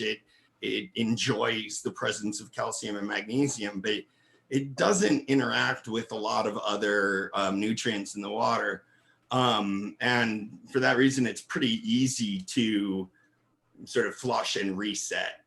But I tend to agree, if you're really dealing with a soil-based system, not just a peat-based system, then I would try to move in the direction of organic fertilization if you wanted to reuse the media. You can get through a single grow certainly with media, and then I personally think that's one of the most wasteful ways to grow, though. A way that requires you to change media every time. That's my big sort of hang up about other hydroponic medias like rock wool, is it just creates a lot of waste. Yeah, I'm not good with the waste either. Yeah. Yeah, and I've become sensitive to that, because to the extent that I get sort of negative feedback, a lot of it is from people that think they care more about the environment than I do, and are sort of upset at me for the audacity of like teaching people how to use bottled nutrients. So I think it's important to note that, yeah, we still do care about waste and about those kind of impact things, and we're thinking about ways to reduce them. And that concern actually really informs our decision to grow this way, just as that concern informs the organic growers' decisions to grow organically. So it would be nice to be more warmly received by all my organic growers, brothers and sisters out there. So what would you say to some of these cocoa growers out there that add perlite to their cocoa? I do. To them, I actually suggest, do you? I actually suggest the chunky cocoa, Yeah, I agree with you. A little bit more of the chunky instead. The chunky cocoa essentially, well, it improves the drainage a lot. It also helps with water retention, because those big chunks also sort of hold back, but you don't have the same issue with the peat sort of holding back, and perlite wouldn't really help in the spaces that perlite could fill between your chips anyways, right? The water retention would still be inside the chip. The perlite's not going to be able to get in there and break it up. But yeah, and you grow with only once per day fertigation, so you're more perlite would be sort of counterindicated in your situation because you want more water retention and you already have adequate runoff with those chips. I think the chips will, yeah, I mean, there's I've trade-offs to even them. suggested What's I've that? even suggested to people, in soil that suggest that wanted a little bit more aeration to throw them in there Yeah, for a little yeah, bit no, it's a more. common amendment. And actually, when we add it to soil, it's usually to retain water because cocoa holds on to, as excellent water retention properties. We fertigate cocoa frequently to maintain that water in fairly narrow parameters and to replenish, for example, the supply of dissolved oxygen. So when you're really dialed in on a high frequency fertigation system, the plants get a lot of their dissolved oxygen, a lot of the oxygen that they need for respiration in the root zone comes directly out of the water. If that water is stagnant and sits there for a day, it's not going to have enough dissolved oxygen to sort of carry on that respiration, and the plants actually have to be exposed to air, or they can die. So it's not that the cocoa needs frequent fertigation. But when you're using sort of a fiber core blend, which is what I use, if you had a pot of just that, it doesn't drain very well. It retains a lot of water and it doesn't drain very well. I mean, it still drains acceptably. It drains better than soil drains, but it doesn't drain well enough for sort of the real high frequency fertigation where you want the water to sort of be moving through the media. Um, so yeah, it depends on the style that you're going for. I think with your once a day fertigation in big pots, going with cocoa chips means you don't have to mess with perlite. But I think that your once a day fertigation factors heavily into that, and your big pots sort of factor heavily into that, because I think one of the big drawbacks to using a lot of chips is the reduced root space, but the big pot sort of makes up for that. Yeah, I've actually thought about breaking that watering down into two waterings. It would probably benefit for it. I just don't have the time. It would definitely benefit from it for it. That's for sure. Uh, Kind of walking us back into where we were in flower there a little bit. Yeah.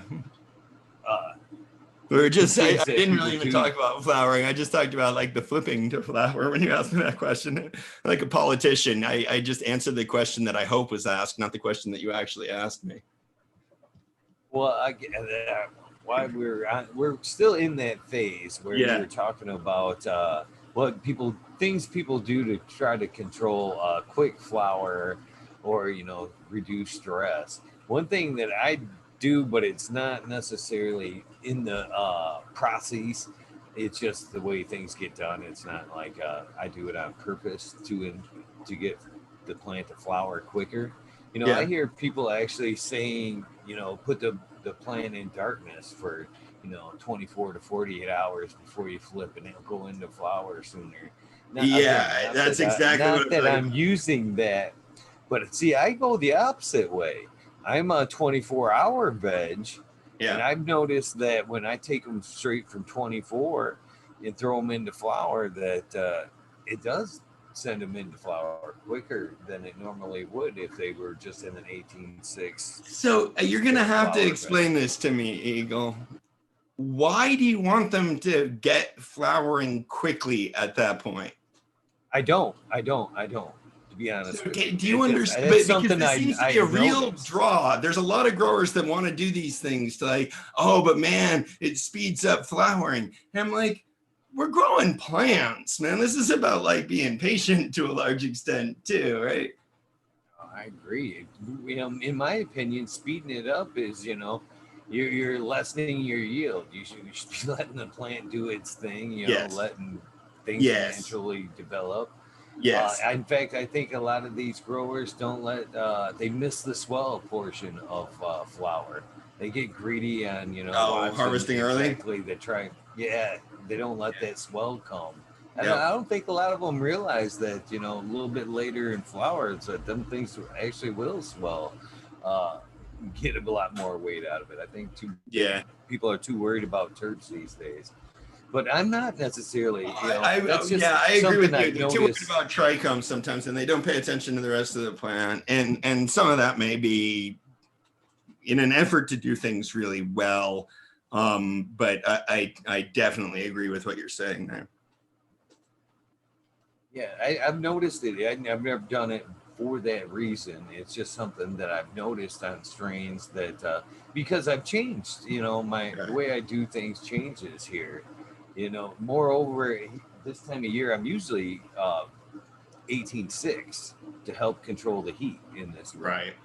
And then in the winter months, I just veg 24 hours to help keep the heat in the room a little bit more constant. So I That's go why even I do further it. in that direction. Since we're talking about this flip, I do the exact opposite, and I walk them very slowly into 12-12. If I'm on 24-0, I'm usually not. If I'm sometimes on 24, usually in veg, I'm on 18-6. And I'll go 18-6 to 16-8 to 14-10 to 12-12 over the course of 5 days or 4 days or whatever, extending the darkness by 2 hours each day. There's been some interesting research that shows that plants sort of anticipate the dark period. They anticipate how long the dark period is going to be. They store energy to power themselves sort of through that dark period. And at the end of the dark period that they expect, they've consumed 95% of their stores. Um, and so when the darkness is extended, it creates a stress on the plant that sort of provokes a starvation response in the plant. Really interesting research. I have a link somewhere. I don't remember the author's name on that. Not specific to cannabis. But oh my God, my brain, Eagle, I'm usually not quite this scatterbrained, man. I just keep losing my train of thought. Maybe I'll take another hit and maybe that will actually help, because it's been like since we started this show and I've just been getting more and more sober. I think that might be the real problem. What the hell was I saying? We now you've squirreled me a little bit there. We were talking about, oh yeah, you were talking about the difference when you're walking in, you know, different phases, and they were anticipating the Oh, nighttime. yeah. So they have a limited amount of energy to sort of power them through that. So I try not to freak the plants out too much. I try to give them just a little bit of extra darkness every day. And, you know, my plants start flowering right on time. They don't take like extra time to flower. I get sort of the pistils popping everywhere. You know, as soon as 5 days, usually it takes closer to 10 days, like a week on average. Um, and then at that point, you're in the stretch, and the stretch is like my favorite part of the grow. That's when I do most of my actual training. That's when I'm really sort of creating the canopy. A lot of growers sort of talk about the stretch like it starts right at the flip, but I definitely think that first week after the flip is the transition, and it's after that the next 2 weeks that are really sort of the explosive growth, and you get to do all your super cropping and making the canopy exactly sort of the way that you want. That's a fun time to be a farmer, man. It's not usual to have crops grow that fast. So it's fun. Uh, yeah, it is a fun time to mess with these plants. I actually have been working on not necessarily super cropping, but just kind of like snapping in between nodes. I interviewed a gal, Sonia Wait What, early on in this, you know, show, and she was a female Russian grower, and she was telling me about the technique she used to increase yields, and that was as the first couple of weeks of flower there, and between the nodes, just going in and just giving them a little pop, not necessarily super cropping them like you would, just a little Yeah. snap, snap, snap, snap. And man, I have noticed a lot of difference with that technique, and it's something that I've been utilizing almost every run now It's an since. interesting one. Yeah, it's really hard to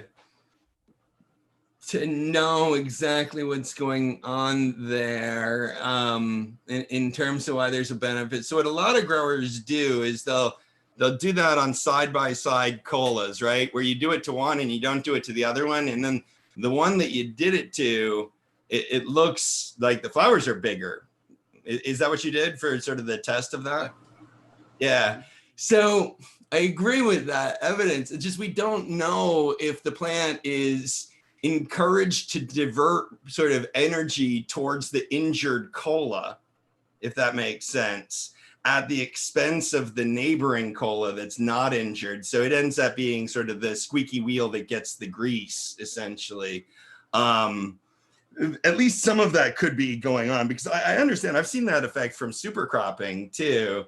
And I've been curious to figure out more if there is any evidence that there's any kind of growth hormone response in the plant, or if there is some other way that we could explain that. But yeah, I've noticed that phenomena. You super crop one cola down, and it'll often be the best looking cola you end up with. And this is the way I'm kind of, and you go feel free to shoot some holes right in this, but this is the way I'm kind of seeing it in my head, is I'm kind of seeing it as like it's working building dams as you go along, so the phylum can't go back down. That all that energy, it's kind of like a river working against the locks. It can go up, it can go up, it can go up, and it's having a hard time coming back down. It's almost locking it into place as it goes up, and the energy is being forced out or moved up in each stage as it builds up. But I don't know. Yeah, no, it could affect the flow of other things through the plant too. It could affect the flow of auxins down from the apical growth tips that would sort of slow the growth of the lower branches potentially. Yeah, no, I think there are a number of interesting potential theories about this. I think there's a lot of anecdotal evidence that it seems to work. And with the caveat, like I was saying, with the caveat that we could potentially explain that anecdotal evidence in sort of ways that might not be an actual benefit to the plant. But I don't think we know. I don't think that there's been those kinds of controlled studies done on cannabis, at least not that are sort of in the public domain. I do sort of think we will eventually know. These are the kinds of things I'd like to do in my grow room, right? If I got two, now it wouldn't be a good controlled experiment, but it would certainly give me some insight into these things.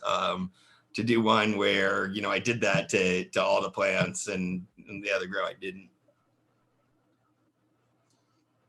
I'm kind of curious. I believe this to be true, but do you see the cannabis industry, the cultivation boom with the cannabis industry? Do you see that shaking down into agricultural and horticultural, just kind of pushing the whole industry ahead in some of the things we're wanting to learn and push things ahead for our greedy, if you will, needs?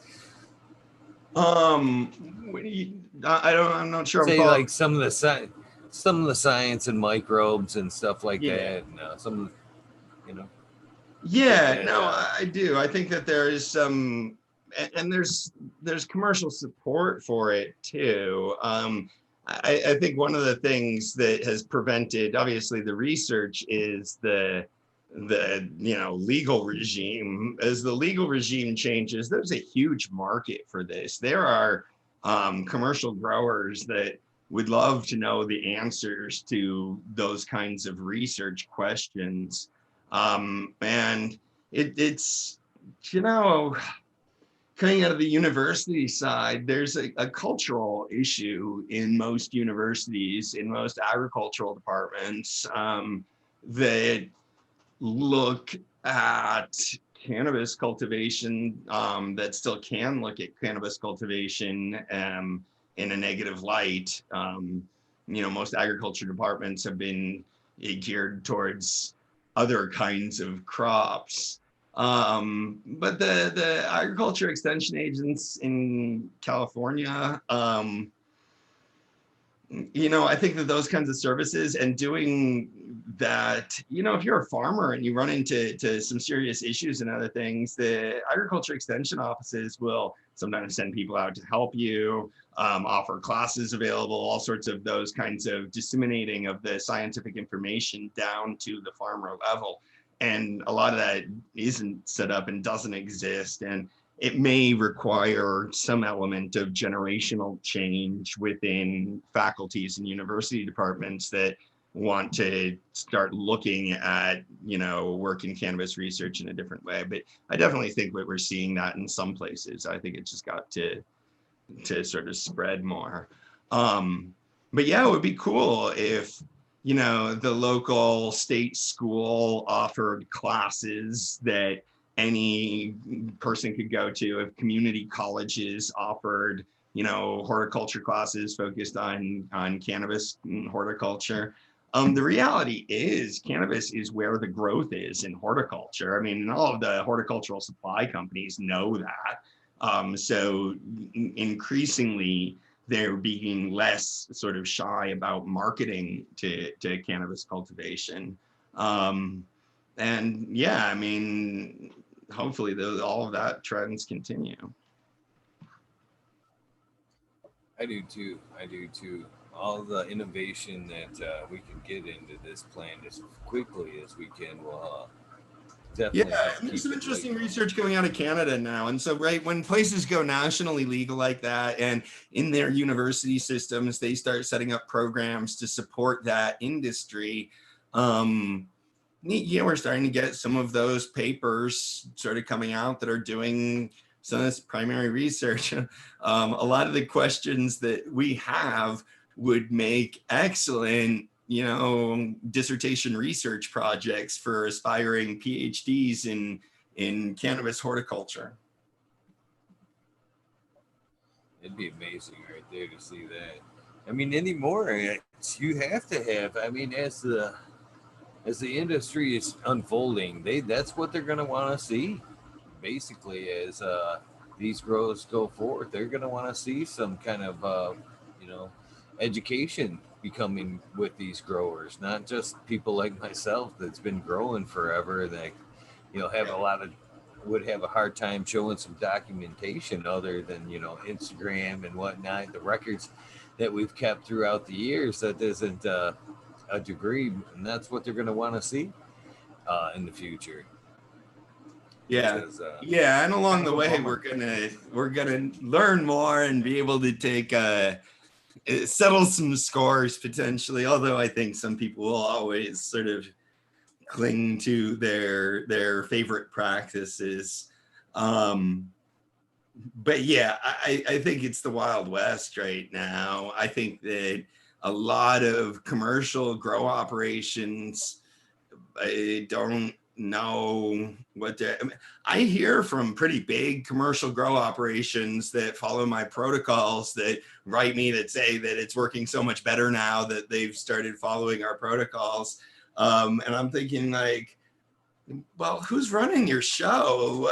No offense, I'm very happy that you're finding good benefit in my research, but I am surprised by some of the things that I see commercial growers doing. Yeah. And then there's some really good ones too. I don't want to sort of throw everyone under the bus, but the grounding in basic horticulture knowledge is pretty shallow at this point across the cannabis industry. And I do think that that's also going to change. I think like what you're saying there in the beginning there about being surprised what you're seeing at some of these grows, and you've helped them, and like you said, thank goodness they found some help because otherwise it would have probably been sinking ships even further. But like I've seen a few grows up here, and it's sad, very sad, uh, that are starting up these rec grows that are just all pocket related, uh, all just putting money into it, no grow knowledge at all, Yeah. and just wanting to jump into the industry. And furthermore, I've seen two of them around me, the same thing, deep Yeah. pockets, empty minds. And then they're looking to hire $20,000 a year head growers to kick Yeah. this thing off. And then they don't even have an idea. So they're bringing in people that, are, at 20 G's, you're not going to bring in a Yeah. serious grower. No, or somebody with a good education in that. And it is still growing plants, so you can get by sometimes. If the evaluator doesn't know how to evaluate, then you can be a suboptimal grower and still look pretty impressive. But yeah, I agree. I think, yeah, some commercial growers have more sort of money than sense, and it certainly in some places became um, too open to that kind of competition. The other side of this is it used to be illegal, and a lot of growers with a lot of experience are self-taught, trial and error growers that have incorporated some practices that may not be sort of the best sort of standard operating procedures for especially a commercial grow op. So it's a strange sort of way to grow an industry. There's the knowledge base is kind of lacking. Yeah, I agree with that. I really agree with that, which makes it so hard. It makes it harder to proceed, Right. especially we have the same people making the laws. That's half the problem too. Right. Is they're just as half blind walking into it and don't necessarily know how things realistically operate, which makes things tough on that end too. Right. The other weird issue about this that's sort of peculiar to cannabis is people that dedicate themselves to horticulture don't want to end up in a job where they're working indoors under bright lights. That's not why they go to grad school and study horticulture. They want to work on a farm somewhere. They want to be outdoors. That's what draws those kinds of people to it. So I don't think the right path is getting somebody that's passionate about horticulture and teaching them about cannabis. I think the path to get the right people to run these operations is to get somebody that's passionate about cannabis and teach them about horticulture. And there hasn't been until really recently many efforts to do that. But let me tell you, one of the fun things about sort of being in that position of teaching people horticulture that are into cannabis is like, they're so much more willing to learn stuff than some of my university students who are paying thousands of dollars to come and take classes in the university, right? Because they love cannabis, man. They're willing to get into cation exchange, and they're willing to think about all of these chemical changes, biological issues. They're thinking about grow light physics and vapor pressure deficit and all this stuff that if they were in the classroom, if I were trying to teach this stuff to students in the classroom, they'd all be like glazed over and not interested.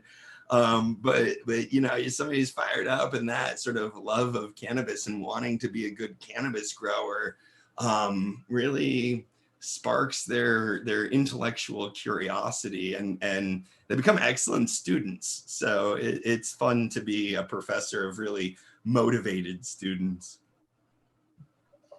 It's funny that you said it in just that way, because I know from I've spoken to a lot of people in this chat, as guests on the show, And I'm willing to bet, because they're not together, you just saying that, you know, they went, he's talking about me.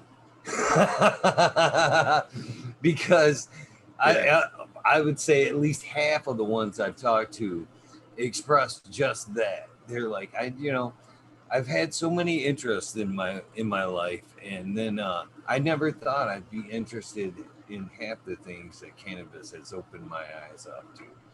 Since I started growing, now I'm interested in organics, and now I'm watching shows about Right. microbes and stuff like that. And I Yeah. never would have ventured down these roads if I wouldn't have, Oh, you're started talking to grow about, cannabis. genetics and breeding. It's like there's science all around this topic, especially the growing side of it. And then we could get into, the CB receptors and the terpenes and there's so much sort of different science that people can really get passionate about. I love that side of it. Absolutely. So follow that. Everybody that's listening to this, that's one of the things that we really look for, and that's one of the things I think that really contributes to a satisfied life is to find that passion, that thing that you really love to learn and to engage with intellectually, and to practice with in getting your hands actually dirty. That's one of our logos, the science and practice of cannabis. And I love sort of both sides of that. But you're right, there's other things that I would bore the crap out of me too. So the fact that we get sort of cannabis as the muse to explore physics and biology and chemistry and all these other things is awesome. This is I've even definitely seen it. not what people were talking about when they were legalizing cannabis either. It was not that we were going to get a bunch of home growers interested in science. I don't think that came up much. No, I don't think so either. Yeah, we're supposed to be the lazy, dumb stoners that don't want to do anything when smoking cannabis. It would be very surprising if they really knew how much of the world actually operates on cannabis. How many safety meetings happen before your house gets built, or the road gets laid? No, or while the road is Cannabis, being laid. Yeah. yeah, yeah. Yeah. Cannabis users are far from lazy. It's Well, such I a mean, you see terrible the state pictures of the to. big farms, right? And don't you think, like, damn, who is smoking all this stuff and where and when? And it's like, wow, it's a lot of pot being smoked. It goes so fast, man. I mean, it's such a. I mean, this time and age, it's such an honor to see people from all walks of life enjoying cannabis, or the people that I have people in my family that are in their 80s that are just now like Seventh-day Adventists, never even thought about using cannabis, and now it's because of other people that they know that's tried CBD or whatnot, that but I can actually sit down and have a conversation with these people, and they're wide-eyed and bushy-tailed about it. I never thought this day would come, and it's pretty nice. Yeah, no, It's that I amazing. agree with you. I am, we dreamed of like legalization when I was in high school. And I remember getting high one night and sitting on the little sort of like the side of a lake with some of my buddies in high school. And the conversation was, do you think that weed will be legalized? And then one of my buddies said, there's a greater chance it's going to go extinct. And then we had this whole sort of like long philosophical conversation about whether it was more likely that cannabis would be legalized or like go extinct. So that's where we were, and either possibility seemed like equally plausible. I didn't think either would happen, right? Yeah, it's impressive, and sort of how quickly it seems to be continuing to move in that direction, although there are definitely still some points of resistance. I mean, well, hopefully not much longer. There is a vote here in the House about maybe pushing it a little bit further this month. It may be just some election BS, but hopefully it's a step in the right direction. Yeah, well, obviously, I'm particularly interested in home grow. I'm really disturbed by some of the legalization laws that place significant restrictions or outright bans on home grow. And I'm worried about the aforementioned sort of corporate power in cannabis. I think that if you legalize corporate cannabis and when you do that, you make home grow illegal. Home grow will always be illegal because corporate cannabis is going to become a powerful moneyed lobby and that's going to lobby to maintain the law without allowing home grow because that's in their interest. So I think that we still need to stay sort of aware and apprised of sort of what the laws are and support organizations like Normal and other people that have been fighting this the whole time, trying to sort of get a good set of marijuana policies in place. I agree. Well, my biggest fear is with this evolution is I'm honestly afraid that big pharma will uh, get their way in pursuing rec. To be honest with you, I think big pharma wants rec to go through, and I think they're one of the They want ones rec kind of to go starting to through, push but for they it. want to limit home grow so they can make money off of the supply side. A lot of schemes designed to limit the grower side are really just creating monopolies so that certain people can receive all of the benefits of the financial benefits of legalization. Um, I think that, yeah, there are good laws and there are bad laws. I I never think, really even thought about the aspect of like you're saying, like them wanting to limit the home grow. But now that you say that, it kind of falls more in line like what I'm thinking there is, yeah, yeah, that no, there's been some real laws that have, well, almost all of them limit it in some way or another, but some outright ban it.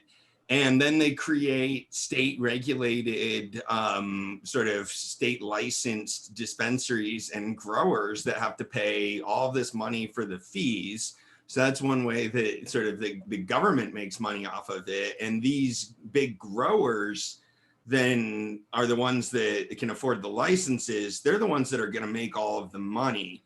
And as soon as you create a powerful monopoly, they're going to start defending their interests. And their interest is preventing people from growing their own cannabis so that they have to come and buy it from them.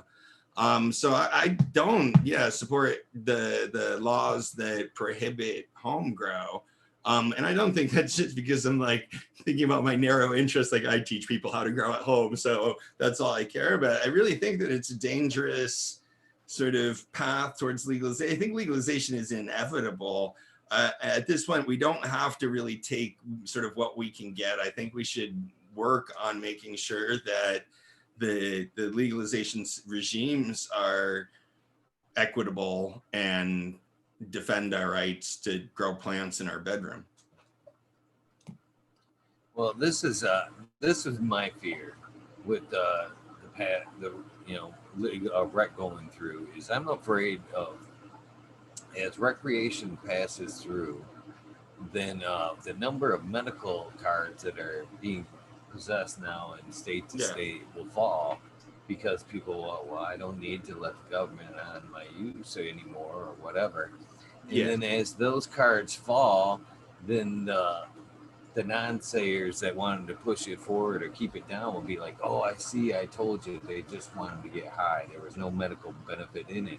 And any real study, any I studies agree. that would proceed for the medical benefits will kind of dwindle because pharma don't want to see that shit go through. That's why I think pharma is kind of pushing the rec through in hopes that the medical side of it will kind Oh of no, dwindle I or actually get think swept that they under. want to try to make drugs with cannabinoids. I think that they're hoping that this is a growth industry for them. I don't think they're trying to do a double back I do sort of see what you're saying, but I think that's a losing argument. I think that the prohibition crowd, prohibition is a losing argument straight across the board. I mean, we've known now for 100 years that prohibition really doesn't work in a society. We keep sort of trying to do it. It creates violence and it creates crime, and we try to sort of push that violence and crime onto certain kinds of populations. And eventually society realizes that it's easier to give it up. It happened a lot easier with alcohol prohibition than it has with most drug prohibition. But I don't see this suddenly sort of changing course and going the other way. I think we are sort of, I don't know, I feel confident that we're on the other side of the wave in terms of what way history is going with this, at least in this country. And in a lot of other countries around the world, but certainly not everywhere. Hopefully, I mean, there's definitely going to be good things to come out of it. Either way, even if it's just in the industrial uses of hemp. I mean, there's just so many great things that will come about of the push It of this is plant a to go. better recreational intoxicant than alcohol. And the currently socially accepted recreational intoxicant is alcohol. Alcohol leads to lots of violence, lots of addiction and death. It leads to a lot of problems that cannabis largely doesn't lead to, or doesn't lead to in nearly the same effects. So I think there are huge social benefits from socially sanctioning a less dangerous recreational intoxicant. Yeah, I think too. I think best said by a friend and past guest. The biggest thing that cannabis leads to, they've always said it was the gateway to other terrible Yeah. things, but I think he said it best when he says, yeah, cannabis is a gateway to horticulture. Yeah, exactly. Yeah. And that's about it. Yeah. It's And to science. I mean, that's what we're talking about before, right? Yeah, it's a gateway to becoming sort of enthusiastic about things. And as we learn more about how cannabis affects our brains and our bodies, it's interesting to start seeing and start hearing about and thinking about what might be in store about how cannabis affects our sort of not our neurobiology, but our state of being, and the way that our brains work in that moment, and the way that we're able to think about things differently when our CB1 receptors are sort of activated. How we may be able to harness different aspects of our creative expression, how we may be able to deal with certain things that would be difficult to deal with without that. It's interesting to see some of these things that we all experience, but I mean, hopefully I'm not the first one to tell you that there are real benefits to just getting high, regardless of sort of treating a specific medical condition. It has a positive impact on most people that experience it. sure, for sure.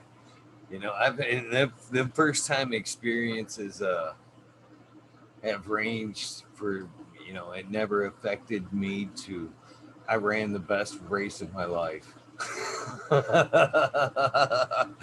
Played the best game I've ever played. Uh, so yeah, it does affect in a lot of different ways. And Oh yeah, I can I write about certain things in a totally different way. I can have a different voice as an author. I really understand how a lot of artists sort of find their inspiration or tap into certain things under the influence of cannabis. It allows your brain to play around with things in different patterns, and that it's one of my favorite analogies is, in a certain sense, it's like the sun going down at night is what reveals the stars. You only see the stars when the sun isn't there. The stars are there the stars are there just as bright during noon as they are at midnight, right? But you only see them at midnight because the light from the sun is so sort of overwhelming. So in a certain sense, you kind of put parts of your brain down, sort of the hypercritical parts of your brain, certain aspects of what psychologists would call your superego. And it allows other things to play. It allows sort of the more subtle aspects of your artistic side to sort of shine in a way that they don't normally get to shine because they're overwhelmed by sort of the brightness of your logical brain.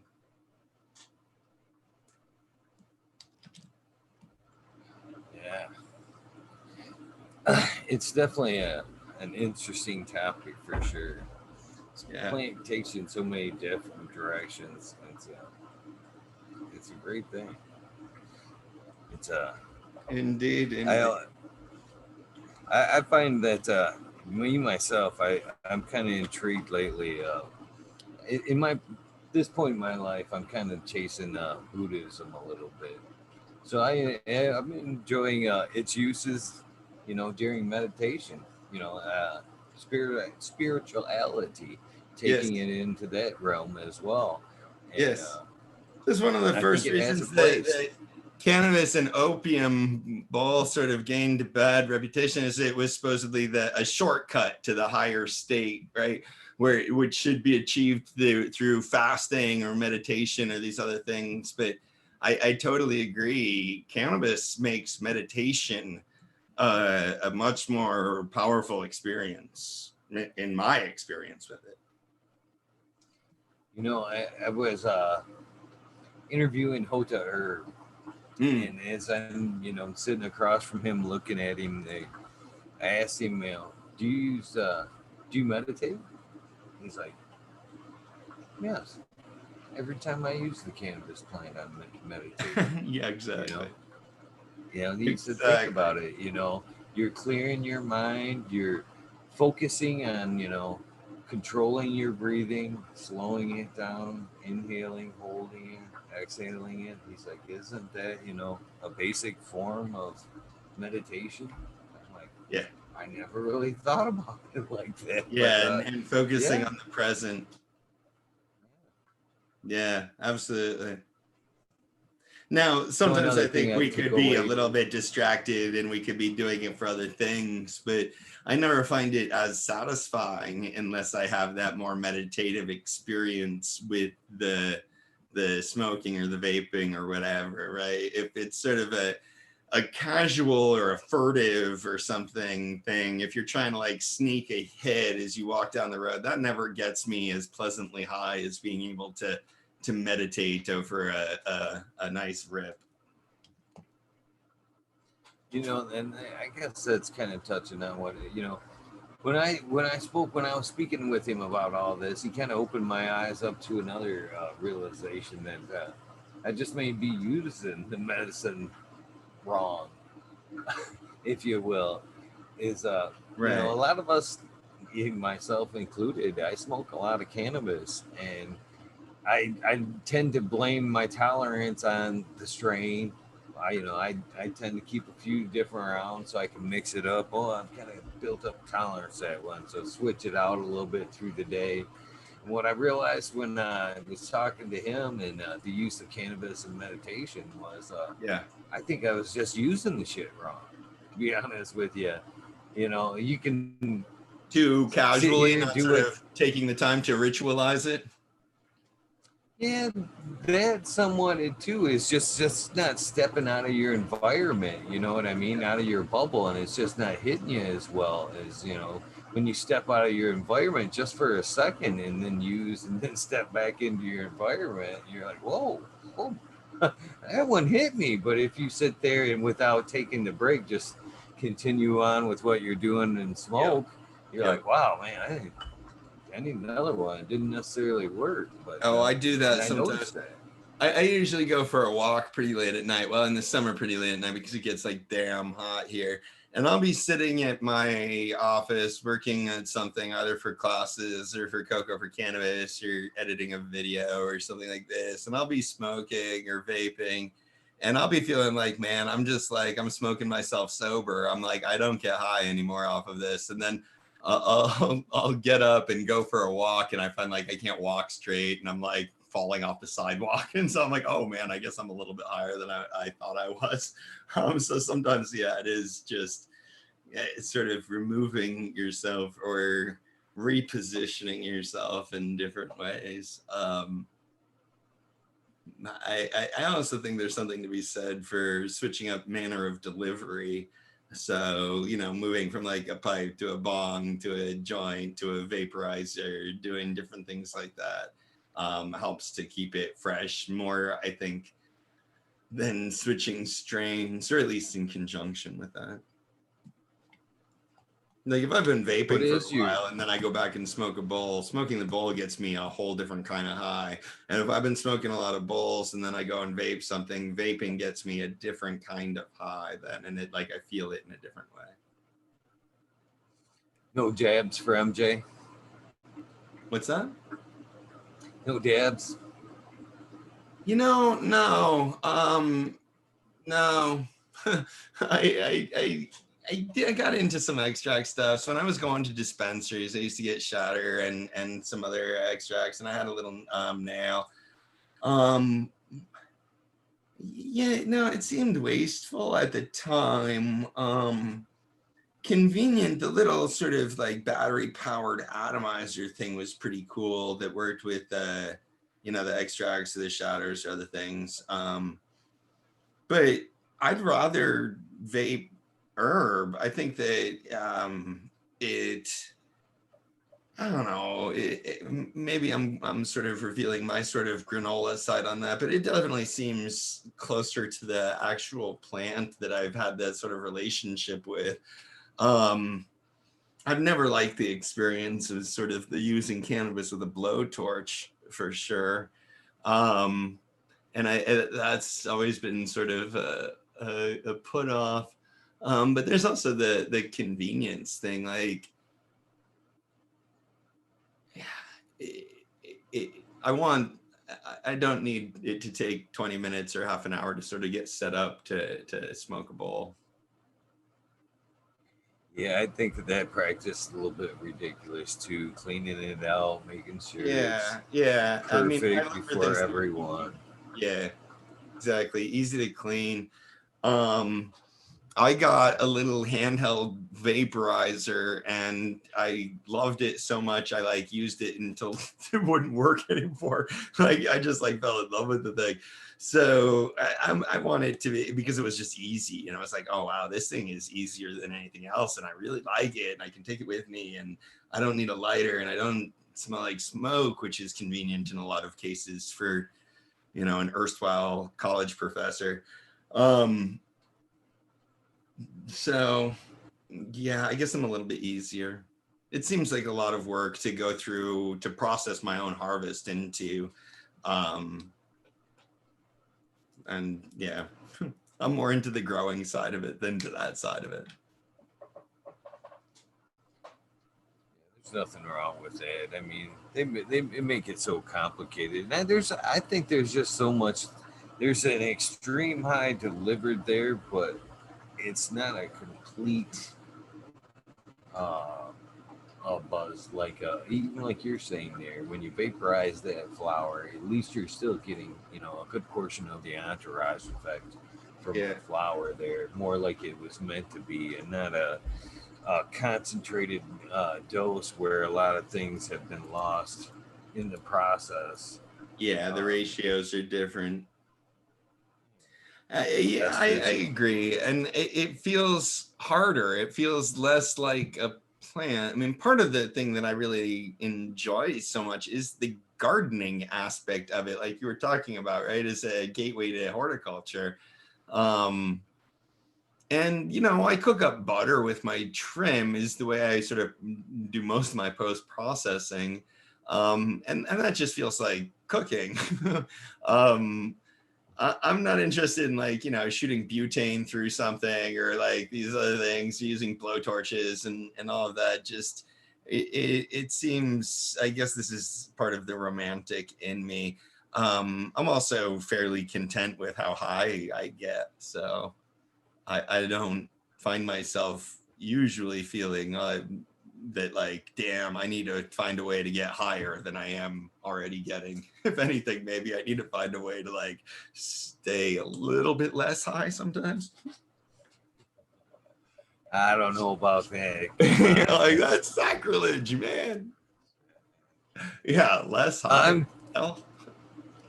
I am curious to know if the edible delivery the edible delivery method is the best way for your arthritis. I know when I eat an edible, and I like my edibles. I don't eat Yeah. them all the time, but when I do, oof, I'll eat them for till they're gone. To be honest with you, and usually it's that first day. It's like you can get pretty good and tore up. That second day, it's kind of hangover-ish, but Yeah. then that third day of continuous intake, the third day, man, I feel great. I feel like I'm well rested. My joints are nice and feel like they're lubed up. So is it a good for your arthritis? Do you find You that's the know, best method for your arthritis?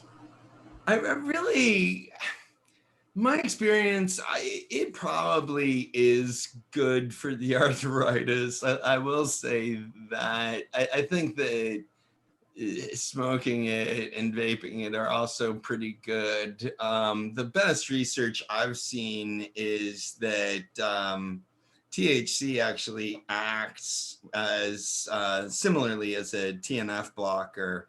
And it's a different sort of mechanism of treating an arthritis.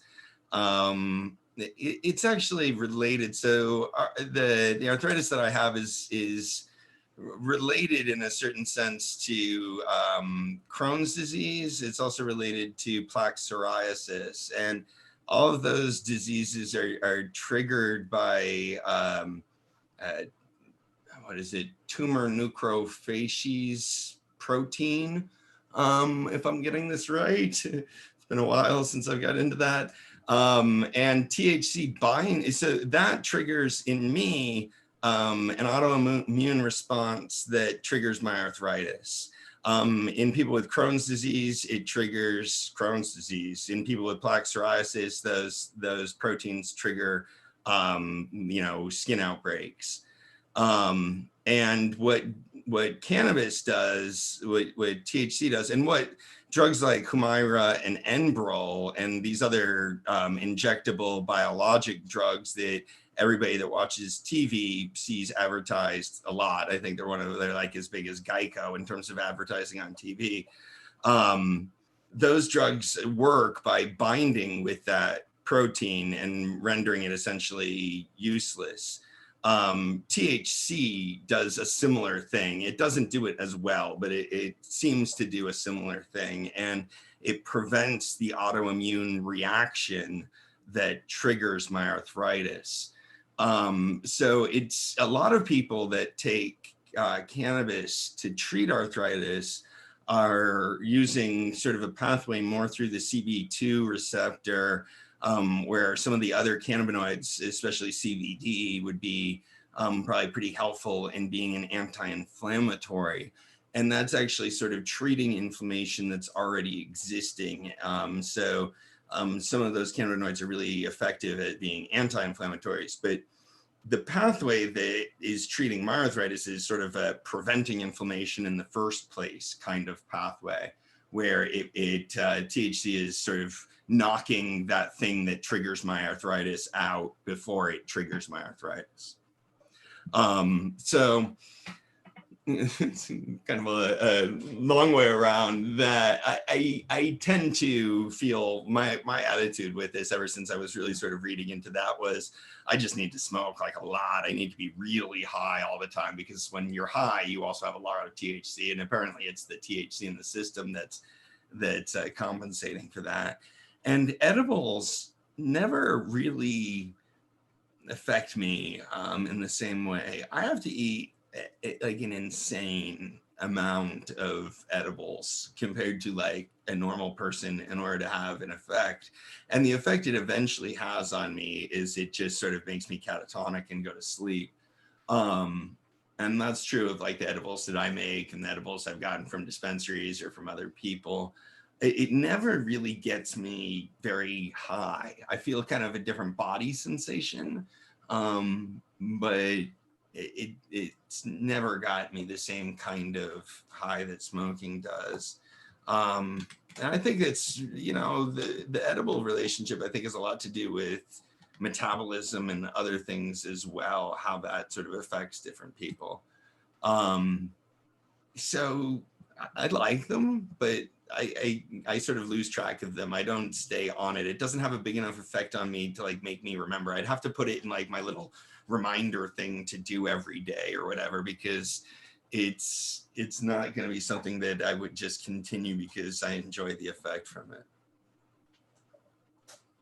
How bad is the arthritis, if you don't mind me asking? I'm just curious, Well, and the now reason it's, I'm wondering yeah, if your it gets, body's like prioritizing, instead of it being like, a high buzz, it's like, no way, we need it down here for pain. And that's one of the reasons why, you know, you don't yeah. get it as big of a buzz. Your body's just It's an prioritizing it in a interesting, different way. yeah, right. It's binding with the receptors and doing something else with it, right? It's got other sort of work to do. Yeah, there may be something to that. I am taking other medication now. I do take Humira, so that effectively puts my arthritis into remission. Although it's not sort of, I'm eventually probably going to have to switch. But when I have to go off of those drugs and just use cannabis, my arthritis affects me. And it affects sort of mobility and other things. So yeah, it makes it so very difficult for me to even sort of walk. It primarily affects the SI joint and the sacroiliac, sort of where the spine connects to the pelvis, and it creates sort of such a weird inflammation there that I feel it in my hips. It becomes very difficult to sort of move my hips when my arthritis is inflamed. And sort of during those acute periods of inflammation, like when I was talking to my rheumatologist and having to go off of Humira, I had gone on to Humira that time, treating a acute outbreak where I was really not able to walk. I mean, I wasn't able to sort of like even lay down or sit down or anything else comfortably. But earlier in my life, it had just kind of come and go out of remission, basically. And it got kind of progressively worse as I got into my 20s and in my 30s. Yeah, that hip pain can be terrible. I suffer from that a little bit as well. I can never understand how you can walk upright and feel like your hips are kind of floating while you're walking. And it's like, well, how is that even possible? It just doesn't feel like anything's lined up down there, or it's Yeah. like doing its own Oh thing. yeah, That's a I terrible often feel pain. crooked. Yeah.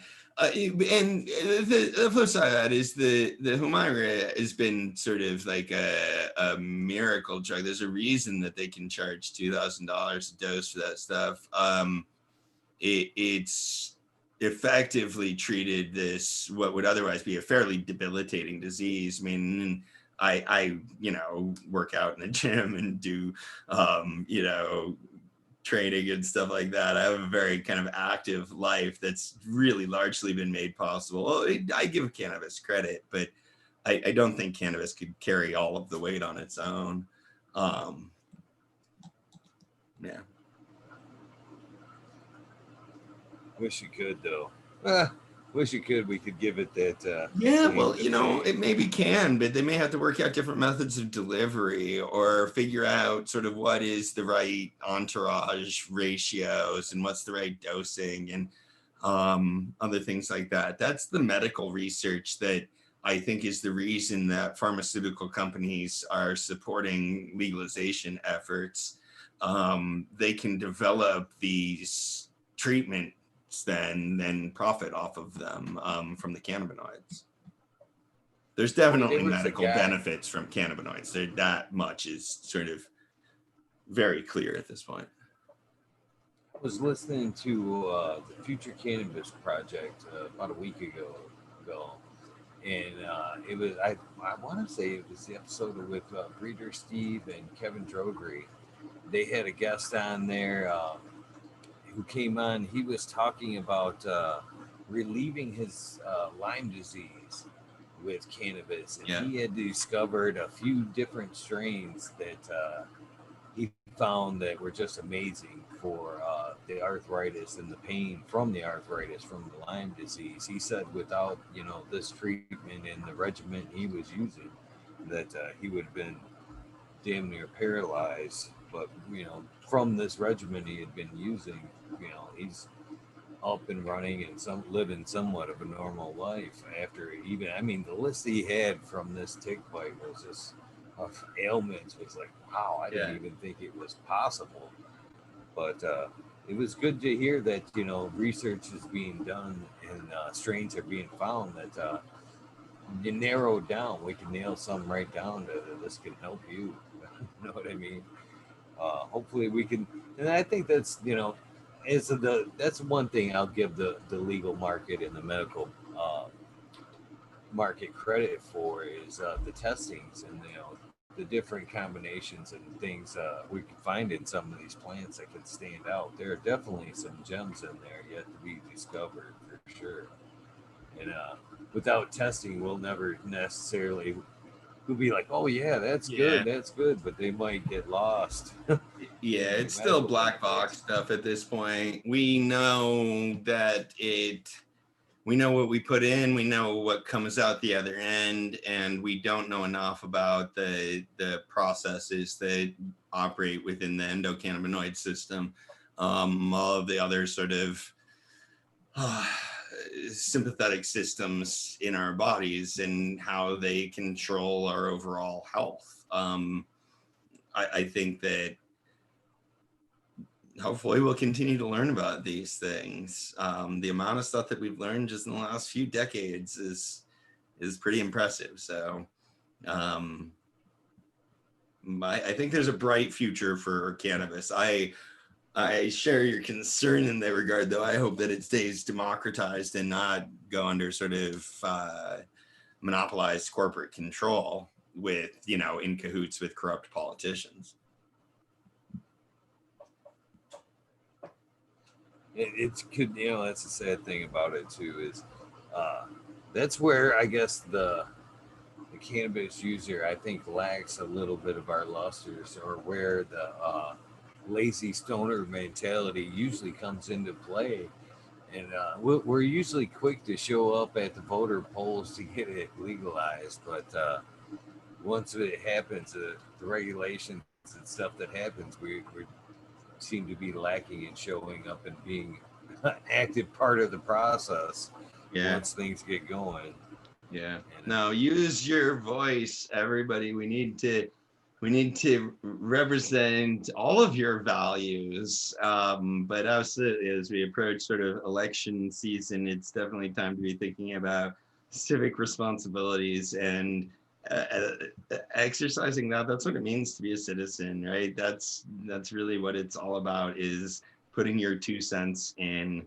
So I absolutely support everybody to vote, especially fellow members of the cannabis community, and all the time in every election.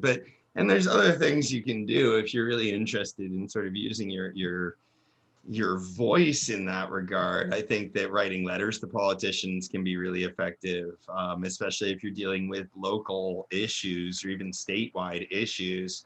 Um, they don't hear from everybody. They only hear from people that are sort of fairly motivated. And oftentimes you send a letter or email or tweet at or whatever tag, or I don't know what everybody does these days. I try to keep up.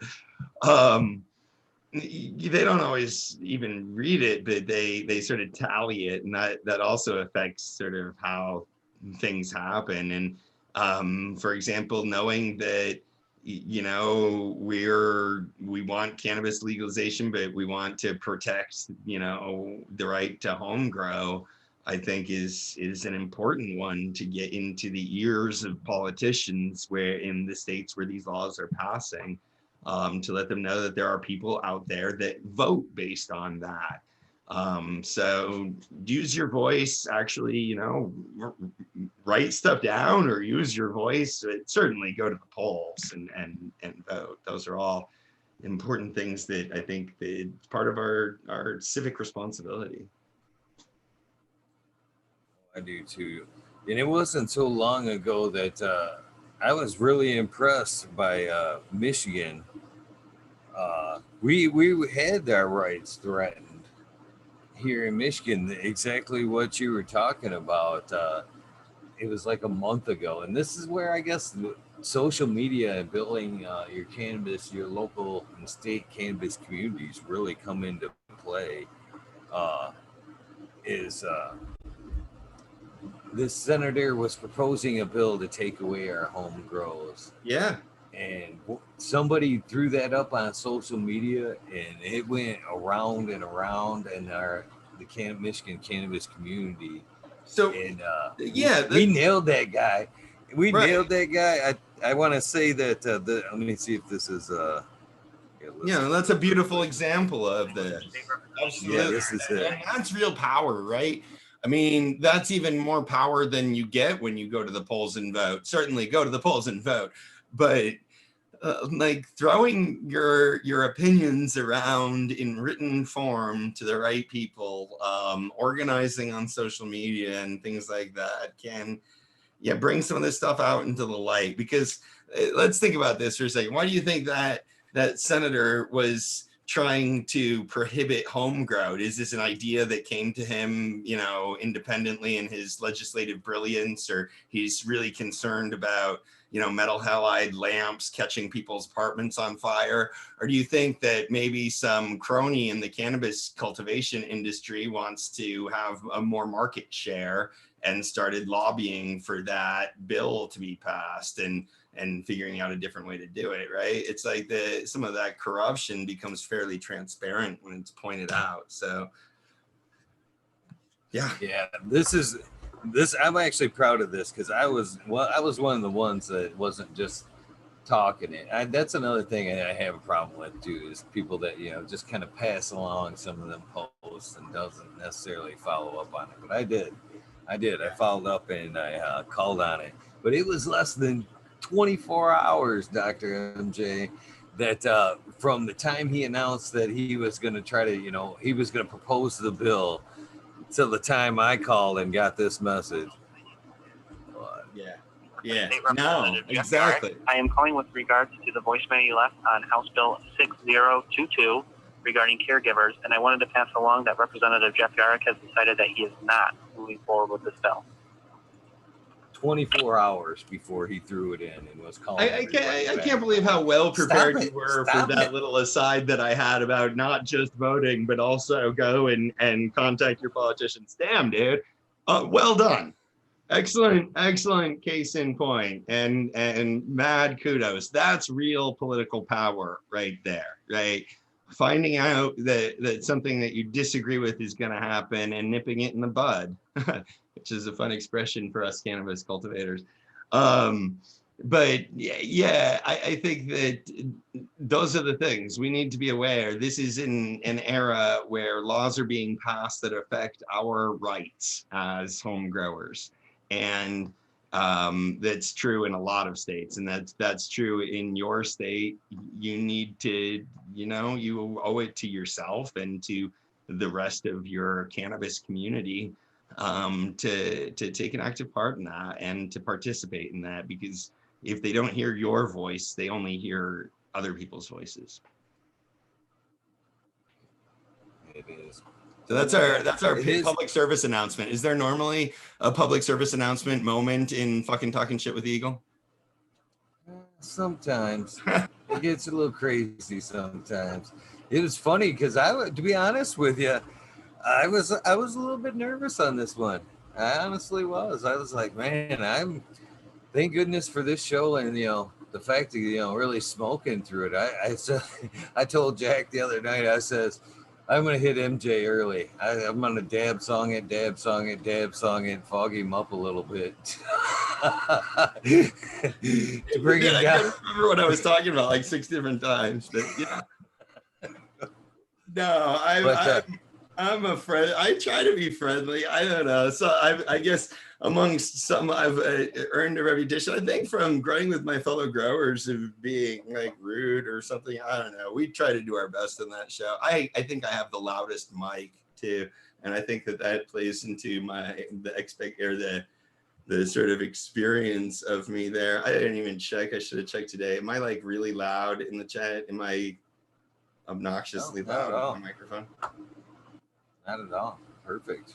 Good. I've learned to stand back from it sometime.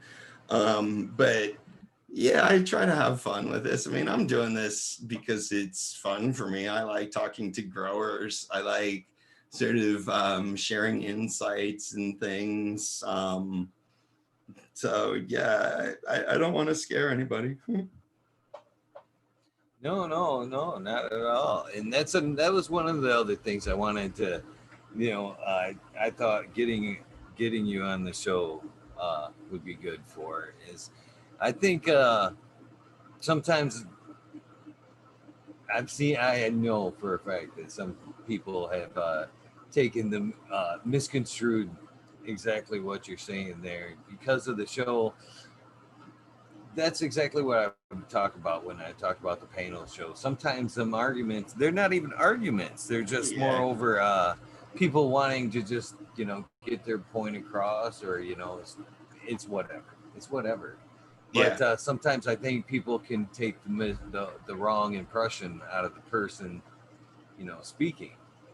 And I thought this would just be a fucking awesome opportunity, as well as to come on and tell you that I greatly respect you for what you were doing with the grow challenge. Well, let's get you involved in one of the challenges. Our next challenge is, there is still time. If anybody wants to get into, especially, there's still time to join our Party Cup grow, and that's just going to be a whole lot of fun. So if you want to do the current challenge, the flip date is October 1st. It's like you still have a month, but you can veg plants in a month and flip them on October 1st. You could start autos now. That would start flowering at about the right time. So the faster strains, at least. But I'll tell you, Eagle, our next big grow challenge, our biggest grow challenge of the year, is the New Year's Grow Challenge. Starts New Year's Day. And we should have, last year we had like over 450 growers sign up for that. Over 200 of them started journals. So, and this year we're going to have a bunch of prizes for, like we're saying, the giveaways and stuff. And it's not a competition about who's the best grower. Far from it. We're trying to sort of support everybody all along the way, and learn from each other and create that sense of community. So if you're interested, let's talk about getting involved in the New Year's Grow Challenge. Maybe we could do something around that. We're just starting to think about the plan for that now with my steering committee. Some of them are here. I think some of them have gone to bed, but some of them were in the chat earlier. I definitely have. I've seen some of your guys' community in there tonight. That's for sure. But that'd be awesome. I would. I may check in on this one. Right now, I've cleaned up some room for I do have. You got room for a plant Party Cup, don't you, somewhere?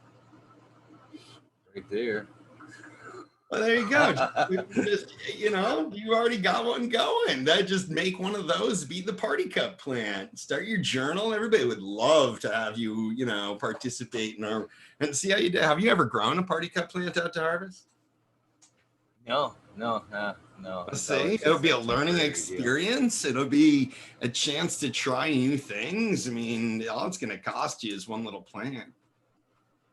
Right. Yeah, that's not might not be a bad deal. Yeah, it's called planting a Introduce seed. myself to.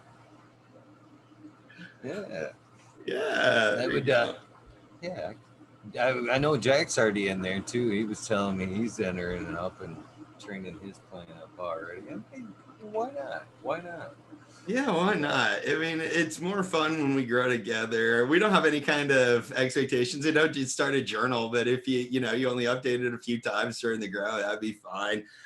You know, just to sort of see how everybody's doing and to go through something kind of together like that really creates that sense of community. When you share something with other people, there are several, I'll just give you a little bit more sort of a peek behind the curtain. There are several ways that we can build solidarity in communities. And solidarity can be created around shared interests, which we often have in the cannabis growing sort of community. So when you go, say, traveling someplace and you meet somebody else that has similar interests to you, you'll be more sort of drawn to having solidarity with those people. Or whenever you meet a stranger and you find out that they have the same interests. The other way that people often create community is around shared values. We have some of that, like we were just talking about our values of legalization and maintaining the rights to home grow and stuff like that. But certainly there are a lot of other values that run the gamut amongst cannabis growers. So we have cannabis growers of lots of different like religions and lots of different political persuasions and stuff like that. So we don't try to build community as much around the shared values as much as we do in the shared interests. And then the other real good way to build community is around shared experience. And so, you know, like this is what a class trip is about in high school or whatever, where they take everybody out and you have some kind of experience together and that creates that bonding. This is about what corporate like retreats are all about, or the sort of skills days that they have and they do all these things, is to have an experience that everybody sort of goes through together.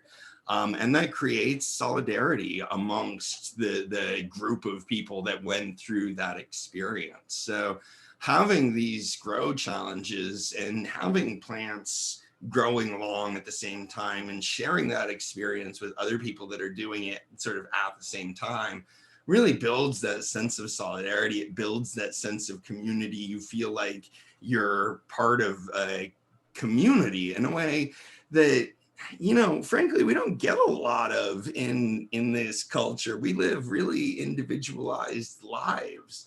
We, you know, drive around in our own cars. We work in our own cubicles or our own stations or whatever. We socialize or we entertain ourselves increasingly at home. And we don't have sort of the same communities as we used to. And this is just a way to try to sort of cultivate and construct that. But a lot of my academic work, it looks at those processes of community and how communities exist, how they're strengthened, what things, what rituals, other things like that, how those things operate within the community to sort of reinforce the shared values, reinforce the solidarity, or what are those forces that sort of try to break it up and could potentially destroy it. And so I definitely try to use that in sort of thinking about these challenges and thinking about how the chat room and the forum work in terms of really promoting the spirit of collaboration. Well, I've got one for you since you're in the spirit, brother. Yeah. And you've offered me over to your camp a little bit for your grow challenge. I'm extending my offer over to you in your community as well. This is what's going on with my grow along, not grow challenge, but grow along. Is I've worked with, I don't know if you know about me or anything, but I've been in the cannabis community for quite a while, and was good friends with Sub Cool and one of his reps for a long time. And I actually know a ton of breeders. And I worked with North Star Genetics, which had bred out some Sub's gear for him.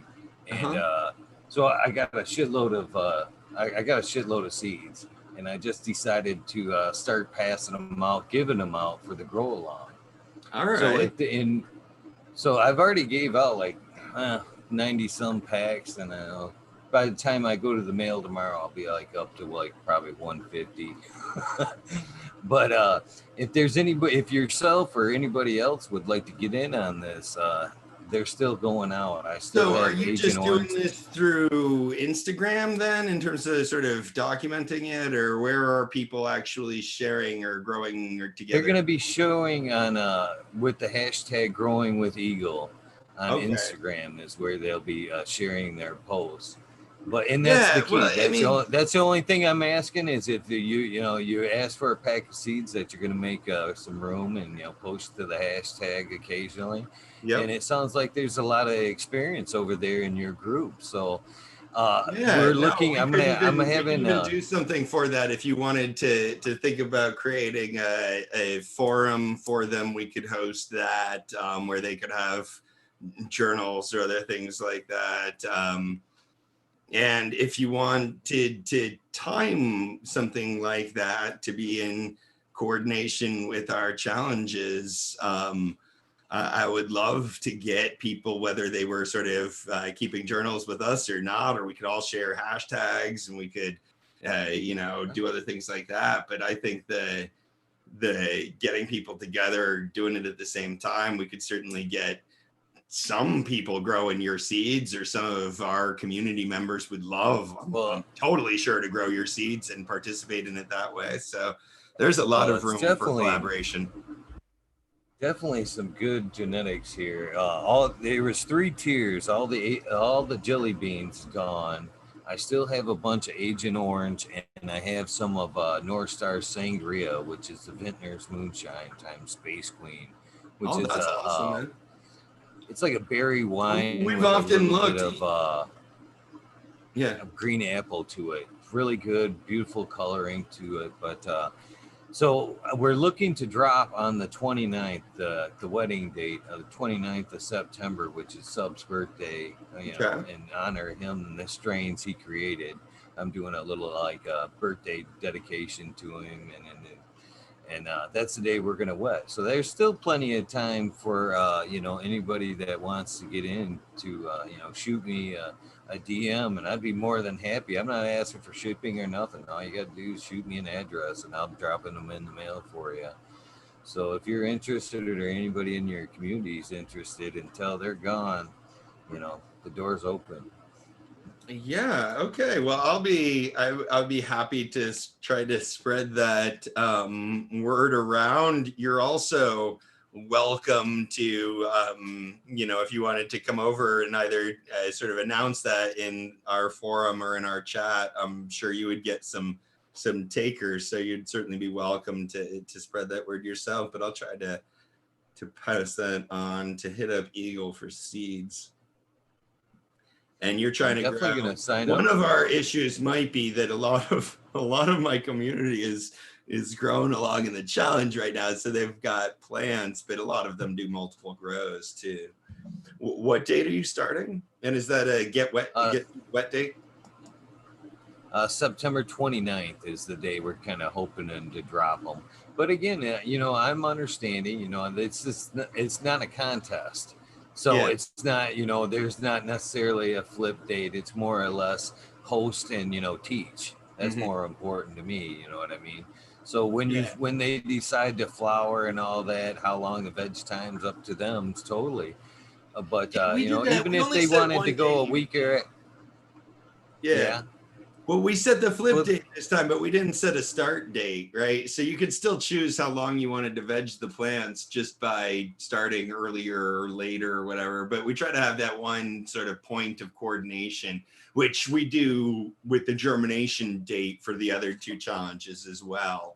We all started the same date. This is the first time we tried the flip date sort of coordination, let everybody start at their own dates. But yeah, I agree with that. If you try to coordinate too much, people drop out because they can't sort of coordinate, or they need to flip sooner, or their space is whatever, right? You have to manage or grow. Nice. Yeah, I just the way I kind of seen it is I appreciate the actually have an official start date. I just kind of figured that if they were nice enough to make some room for me, I wanted to fit their schedule. I didn't want nobody to like have to wait. You know what I mean? Yeah. Cheat themselves out of some meds that they may need. So I told them if you got them and you necessarily can't wait till the 29th, go ahead and get them started. Get that, just post so everybody can look back at where you were at on day whatever. Yeah. They can compare. Yeah. And you got people growing in all different media with nutrients, with organics. I'm guessing like lots of different setups. Oh yeah. I sent postcards to 5 different countries. They're going everywhere. Yeah, every different medium, every different phase of experience. That's what I'm hoping for, is a kind of a each one teach one kind of mentality. Is take somebody maybe under their wing and Well, I mean, is this like, this is a one-off deal? It sounds like, right? You're not gonna be in this situation to do this again. This was because you had a bunch of seeds. Oh yeah, I've already got the next one. I actually have already had a few breeders reach out and go, hey man, we got the next one. We've got let's try to coordinate the timing a little bit on one of these ones in the future, and maybe we could get a whole bunch of growers that are willing to document in journals, tag on Instagram, do all sorts of things like that. And I think between the two of us, we could get lots of growers growing the same stuff. That's always been one of our challenges, is getting people to grow the same strains. I mean, that would be the best sort of solution, but that's been my trick, is I don't want people to feel pressure to have to buy seeds if they've already got seeds or whatever in order to participate. So I'd rather keep it kind of open in that regard. But if we had a way for a bunch of growers to get seeds at, an incredible price of free or something like that, then that sort of resolves that part of the contradiction, and would allow, maybe us to get a group of 100 or several hundred growers all documenting grows using the same genetics, growing at the same time. That's what I'm hoping for. I'd love to do it again. So let's try to talk about that. Our challenge schedule is reasonably well set. Like I said, we're start the New Year's Grow Challenge on January 1st.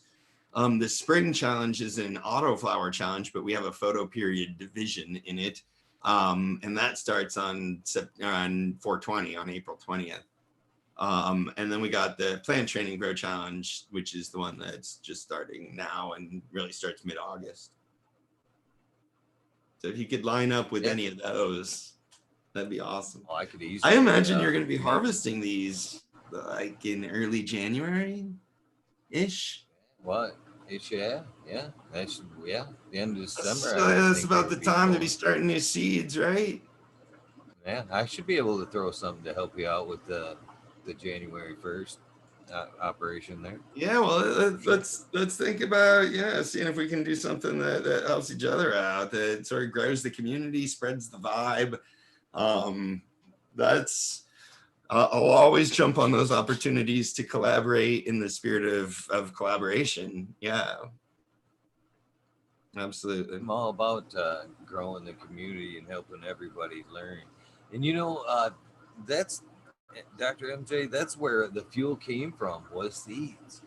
To be honest with you, I've been my cannabis journey is pretty long, and it goes from selling cannabis to being a caregiver to being a cannabis tester to seed tester to a light tester to actually selling the seeds. And I found the most gratification actually in the seed aspect of it.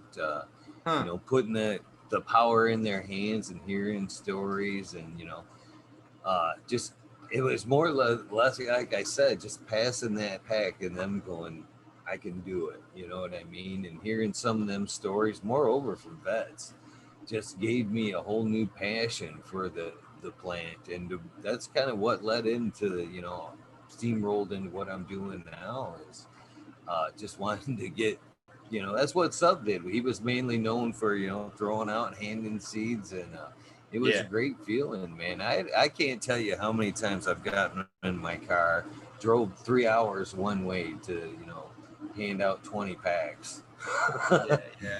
to get somebody going, and, Oh, it's and hear special. their No, stories. I definitely appreciate how special sharing seeds are.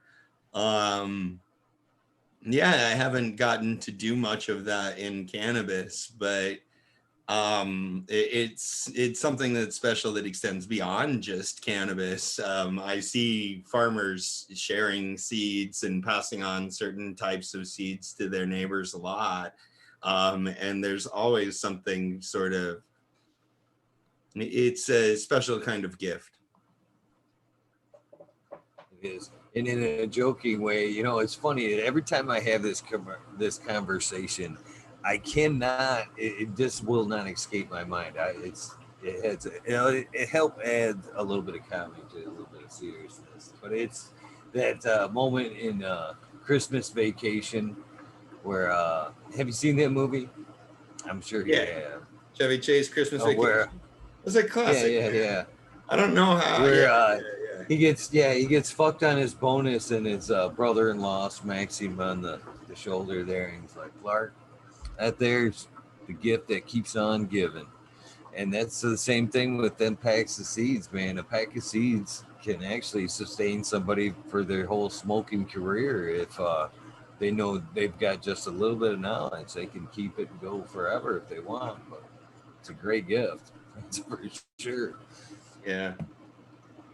Yeah, no, it is. It's the gift of passing on life, and there's something similar to passing on the knowledge about how to grow it and to sort of be part of that process of helping a grower, bring that seed into a harvest and into jars eventually.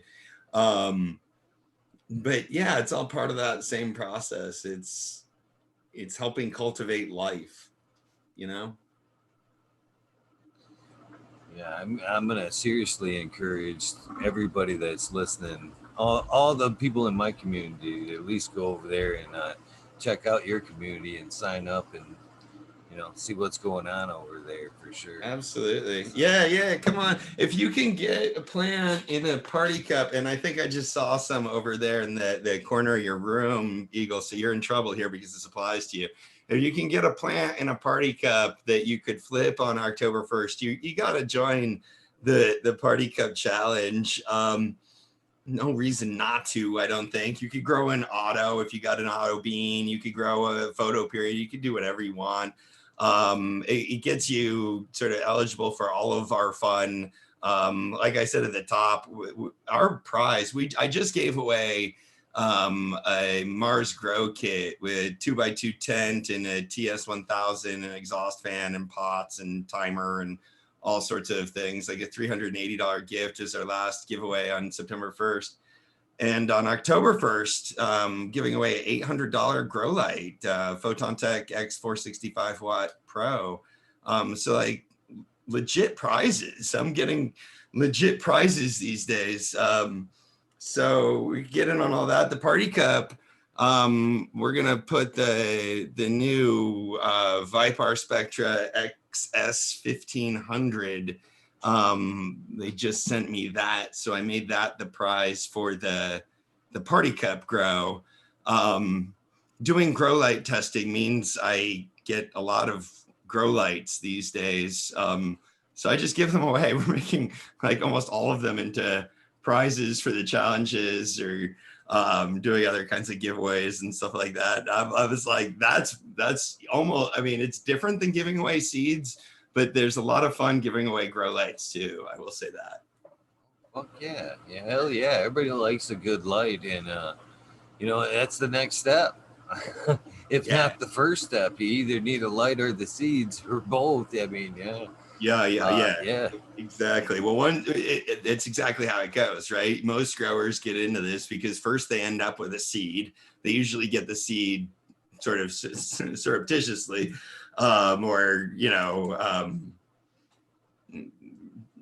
in a bag or because somebody gave it to them.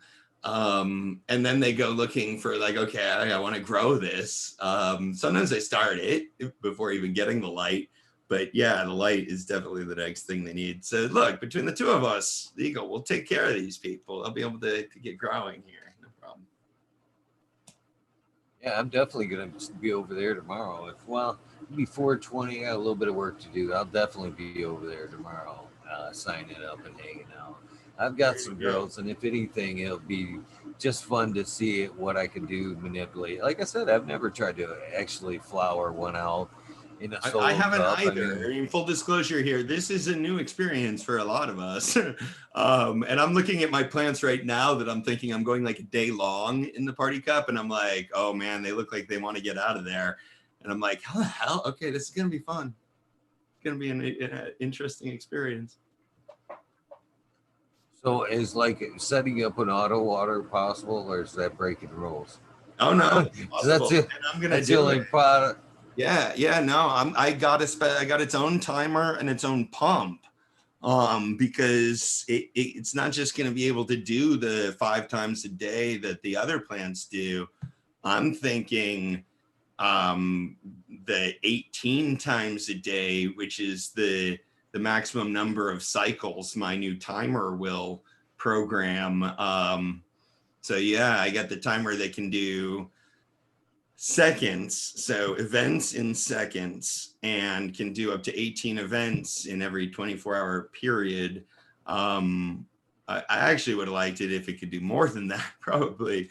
But no, all of that's legal. The only thing you can't do is you can't sort of create conditions where the roots can be supported outside of the party cup. So you can't like put the party cup into something where the roots grow down into a pool of water or something like that. You got to keep the root mass contained within the party cup, and the party cup can be up to 18 ounces. I'm glad you clarified, because as you sit here listening to talk, I'm already envisioning my plant. And this is the problem I'm already, the conundrum I'm already having is like, how do I support this thing without falling over? Because I know I'm not going to try to like grow the smallest, just little bush I can. I can just see. No, you're going to try to grow the biggest. What I do. Yeah. Right. So I'm trying to think of how I can sturdy it without, I was saying, like a cup holder though, right? I mean, they have this. So I was thinking, can I turn over like a bucket and like just cut a hole for the cup to sit in, and just for stability, not like a dual road swim, just for stability purposes? That's cool. Yeah, that's fine, as long as you're not like secretly having a DWC reservoir growing underneath inside that bucket or something. That'd be cheap. Yeah, that'd be cheating. But yeah, I mean, it's the spirit of it. I think everybody basically knows you, and we let you push it. You can do party cup modifications as long as you're not sort of increasing the physical size of the party cup. So you can drill holes. We have some people that not only actually Crispy Wannabe, I don't think she's still around. There are East Coasters out there with you, and I'm pretty sure it's past their bedtime, but they were here when we started. She drilled holes in her party cup, then separately rolled little tubes of plastic, and inserted the tubes of plastic into the holes to sort of mimic an air pot design in her party cup. Painted the whole outside of the cup. So we do have a special prize for the most creative party cup grow. And I think there's a few growers that are trying to get it just on the cup itself. I just come up with a secondary design and shit, and I was just getting ready to blurt it out. But now if there's a competition out, You're like, like, wait, I gotta keep my ideas to myself. Well, you know, it's supposed to be all about sharing and collaboration, but the most creative, yeah, is sort of also about the whole kind of grow with it though, right? Like, do you get creative about how do you water it? Do you get creative about how you've I think it's going to have to be more than just a cup related prize, but some people are definitely expressing their creativity already. It's fun. Yeah, I like it. I probably won't enter the contest because I don't need none of the stuff, but I will definitely be over there and playing. That's for sure. Yeah, Because well, I've already got, we always give that as the I've got some option. ideas. If you want to Definitely take got some the sort ideas. of the consolation prize, we'll send you a t-shirt, and you can either just put it back in put the prize back into the hopper, or you can award it to somebody else that you can name your own winner at that point. We do let sort of the prize winner say, I don't need this tent or whatever, but my friend who's also in the challenge, you know, they really need a new tent, so I'm going to gift it to them. Getting back to those ideas about how do you build community, exchanging gifts is a really wonderful way to build community. So I definitely let the growers try to do that if they'd like to as well. It's pretty awesome. That's really awesome, to be honest with you. Man, I'm stoked that you came on, Dr. MJ Coco. Gave me a whole new aspect on you, and I had a respect for you to begin with, but I have a whole new reason to respect you, and I pretty appreciate awesome. that, Eagle. Yeah, I don't often get a chance to sort of dive as deep as we have into that background and into, you know, the context of the challenges like this. Oftentimes when I bring up the challenges, I try to be pretty quick about it because I feel like I'm just doing my promotional period there, you know what I mean? And I feel like I don't want to kind of push it too much. Like when we do the Growing with My Fellow Growers show, everybody's like, yeah, follow me on Instagram. And I'm like, okay, I got this and I got this and we got coming up this and I got a giveaway and we're doing this. And I'm like, yeah, I got to keep this stuff short. I don't want to be just advertising. So it's fun to be able to kind of talk about kind of why we do some of the things, why I've set it up that way and what we're trying to accomplish. And I hope that, you know, like-minded people that are interested in growing together will come on over and do that. Absolutely. So it's been a lot of fun for me too. Well, I don't even doubt it all. What I found that about this this in particular community is it seems to be pretty thick. I mean, we seem to move in groups here. So I wouldn't honestly doubt that you see somewhat of a spike tomorrow of a new membership over there. All I'm right. sure it won't just be myself. I'm sure a few of us will head that way and join. Because we like to, you know, unite. other like-minded growers and great community people. You Absolutely. know, it's nice to help join them. You know, Absolutely. No, I've really appreciated getting to know you better as well. Yeah, I wasn't entirely sure how this would go. I wasn't sure how the reception from the chatters would be. So I'm happy to see all of the chatters. I'm sorry I haven't been able to sort of interact with the chat. Normally, when we're on the Growing with My Fellow Growers show, I interact with the chat when like other people are talking. So I haven't had as much chance to start like typing in there as I thought I would this time. But no, it seems like you've got a good way about you. And I really appreciated having the chance to hang out and get to know each other better. Oh, I appreciate it too, man. You know, it's folks like yourself, you know, just by coming on that help extend, you know, the every night show is, it can be a bear sometimes to keep rolling.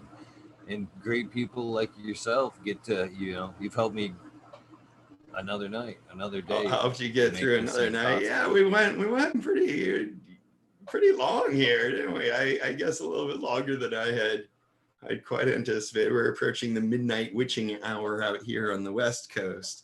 So what do you have? You have a quota or something? Is this like your community service hours or something? You got to do podcasting live until 4 o'clock in the morning every night, or what is the the broadcast requirements? Oh well, I don't. It just steamrolled, to be honest with you, Yeah. and keeps steamrolling.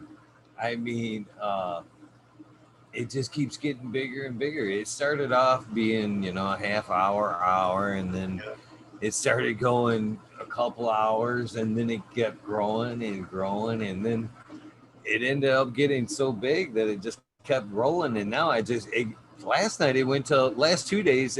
I usually cut it off at 4:20 ish, but the last 2 days it's been till 6 o'clock in the morning. So 11:30 till 6 o'clock in the morning, and so yeah, and it just goes every night like that. And it's I don't do it for any certain reason, but like right now, heck, it's 3 o'clock, going on 3 o'clock in the morning here in Michigan. We still have 75 watching.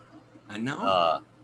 Even at 4:20, there will still be 60-ish easy still hanging out. And this is how this usually works is, and I'm offering this up to you because this, you're no different than anybody else. The Zoom numbers are always the same. So tuck those away from somewhere in case you want to hang out or whatever. And that's how the show works. Is if the guest doesn't go the full time, then I take over what's called the rabbit hole. And the rabbit hole is open to past guests.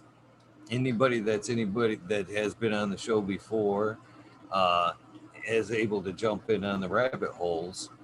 And and them conversations go from can be anything about conspiracy to organics to lights to grows or whatever. And it just we hang out and have some fun and talk about whatever. And like I said, sometimes it cuts off at 4:20, sometimes it steams rolls. Last night it was organics till 6. But so like if you ever happen to be bored and you see that it says panel or rabbit hole in the title, you're more than welcome to jump on and talk about whatever we're talking about, lights, community, whatever. And that's how this thing has taken off, and it just keeps getting bigger and bigger. And yeah, I've been at one when it hit 1,000, I was actually scared of it. 1,000 people, I was just like, oh my god. So Yeah. I'm all honestly worried about it's getting to be like one of the big chats where it's just rolling so fast that it isn't even, it's hard to keep up. But man, it has it, man. It's all these people that has developed here in the last few months. I see in other chats, and you probably see us in like the cheap home grow chats. We're all like hello, hello, hello. You probably like, man, these people been saying hello for the last half hour. When's it gonna stop? Yeah, But no, there's a lot of intersecting communities like that. No, I like it. Yeah, you definitely have a loyal following here with the 70 watchers at 3 o'clock in the morning. But I am probably gonna have to get going too. My wife just came and banged on my wall, letting me know that I'm being obnoxious either to her, probably to her. She might be worried about the neighbors, but probably to her. I just sit back and like my indoor voice is loud. That's one of my problems. So this isn't gonna help. By the way, I have one last thing to ask of you before That's you fine. go. I'm gonna hit record on here, and it's for the soundbite. I do like a old school like radio soundbite. I try to get my guests to do. In your case, I'll try to make it short and sweet because I tend to drag it out. So basically, what I'm looking for is just this. If you could give me, hello, this is Dr. MJ Coco for Cannabis, and I'm on fucking talking shit with Eagle, episode 165. I mean, you could add to it, whatever. You can dull it down. I don't care, but that's the soundbite commercial, if you will, for your episode that I'm looking for. Okay, you don't, but length is optional. Huh? Length is What optional. should I say? What should I say? You always say, hey, this is Dr. MJ Coco from cocoforcannabis.com. Okay, let me think about this. Yeah, there's not much else there. Self-promotional avoid. Okay, I'll just go with that simple. Episode 165. I'm so bad now. I like to script things. No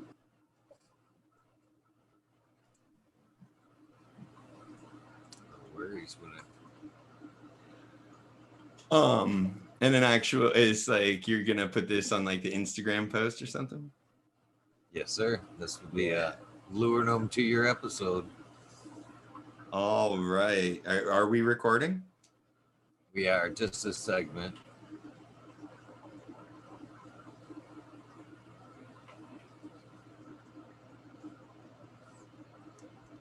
Anytime you're ready, my friend.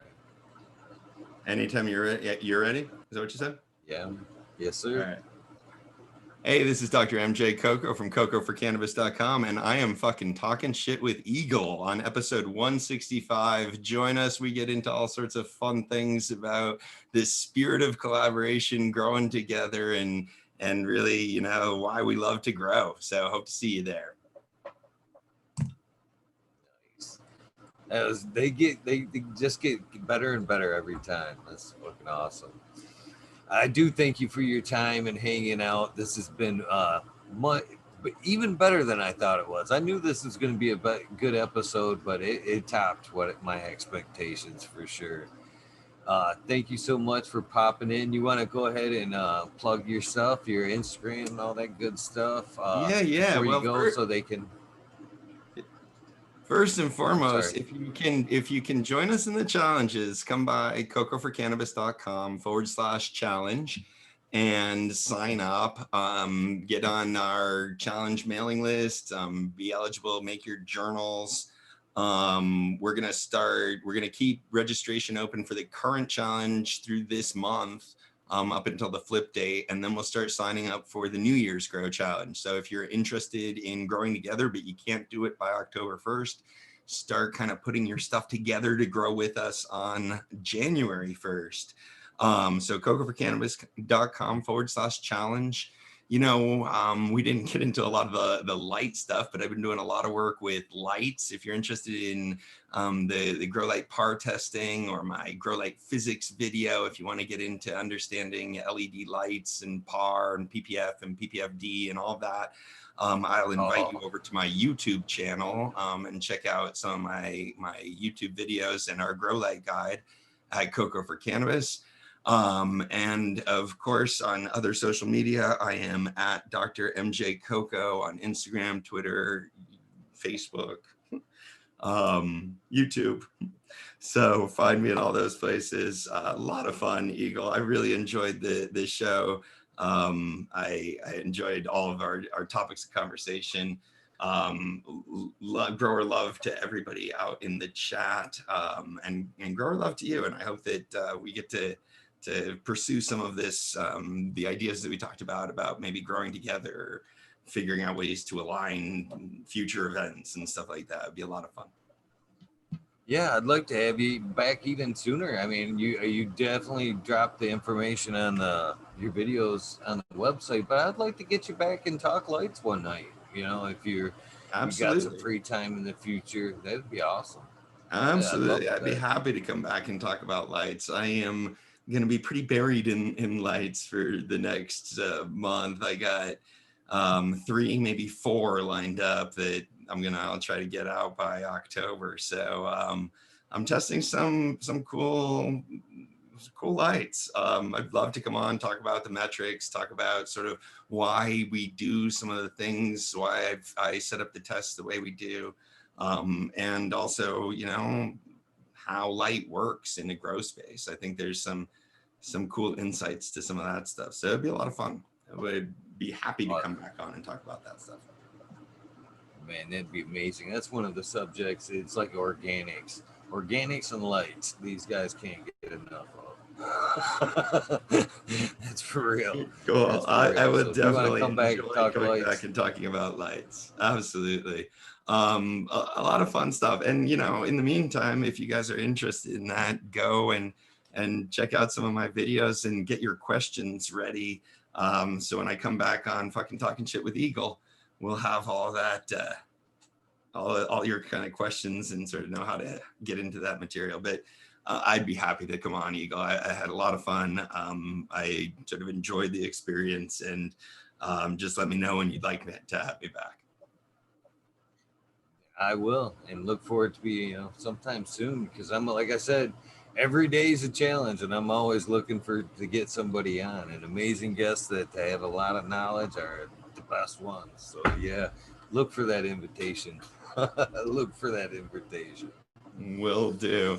All right, I'm gonna sign out of here. I wish you well for the rest of your time on. I'm glad I could help fill some of your time. I feel a little bit bad about abandoning you, but I hope you have a good rest of your evening. Grower love to everybody in the chat. Grower love to everybody that's watching this later. And yeah, grower love to you, Eagle. It was really a pleasure. It was a pleasure here. You get some rest, and thank you again. It's been an honor, not a pleasure. It's been an honor to have you. And yeah, look forward to hearing from you. And you will be seeing me sign up. I'll be definitely signed up tomorrow by noonish. Tomorrow I'll be up there signed up. All right, I'll look for your name coming through. Grower love, man. Have a wonderful night. You too. Good night. There you guys have it, Dr. MJ Coco. He forgot to, to drop to check him out on the Growing with My Fellow Home Growers on Sundays, but you guys know that, of course. So this is going to conclude this portion of tonight's episode. I'm going to drop off and end this one real quick and grab something to drink, and I will be right back for 165.5, The Rabbit Hole. I hope you guys enjoyed this. If you guys are checking out, tapping out, I completely understand. But if you guys are the diehard fans that I know most of you are, I will see you guys in the rabbit hole in a few. And if you don't, thank you so much for tuning in. It is all about community and helping each other out. You guys know random acts of kindness is what I speak of every day. It only takes a second to do something nice for someone, and it can have such a big impact on their lives. So don't forget, guys, if you're not going to check in, at least try to check somebody out, check in on them, make sure they have everything and all the cannabis that they need for whatever ailment or whatever it is they need.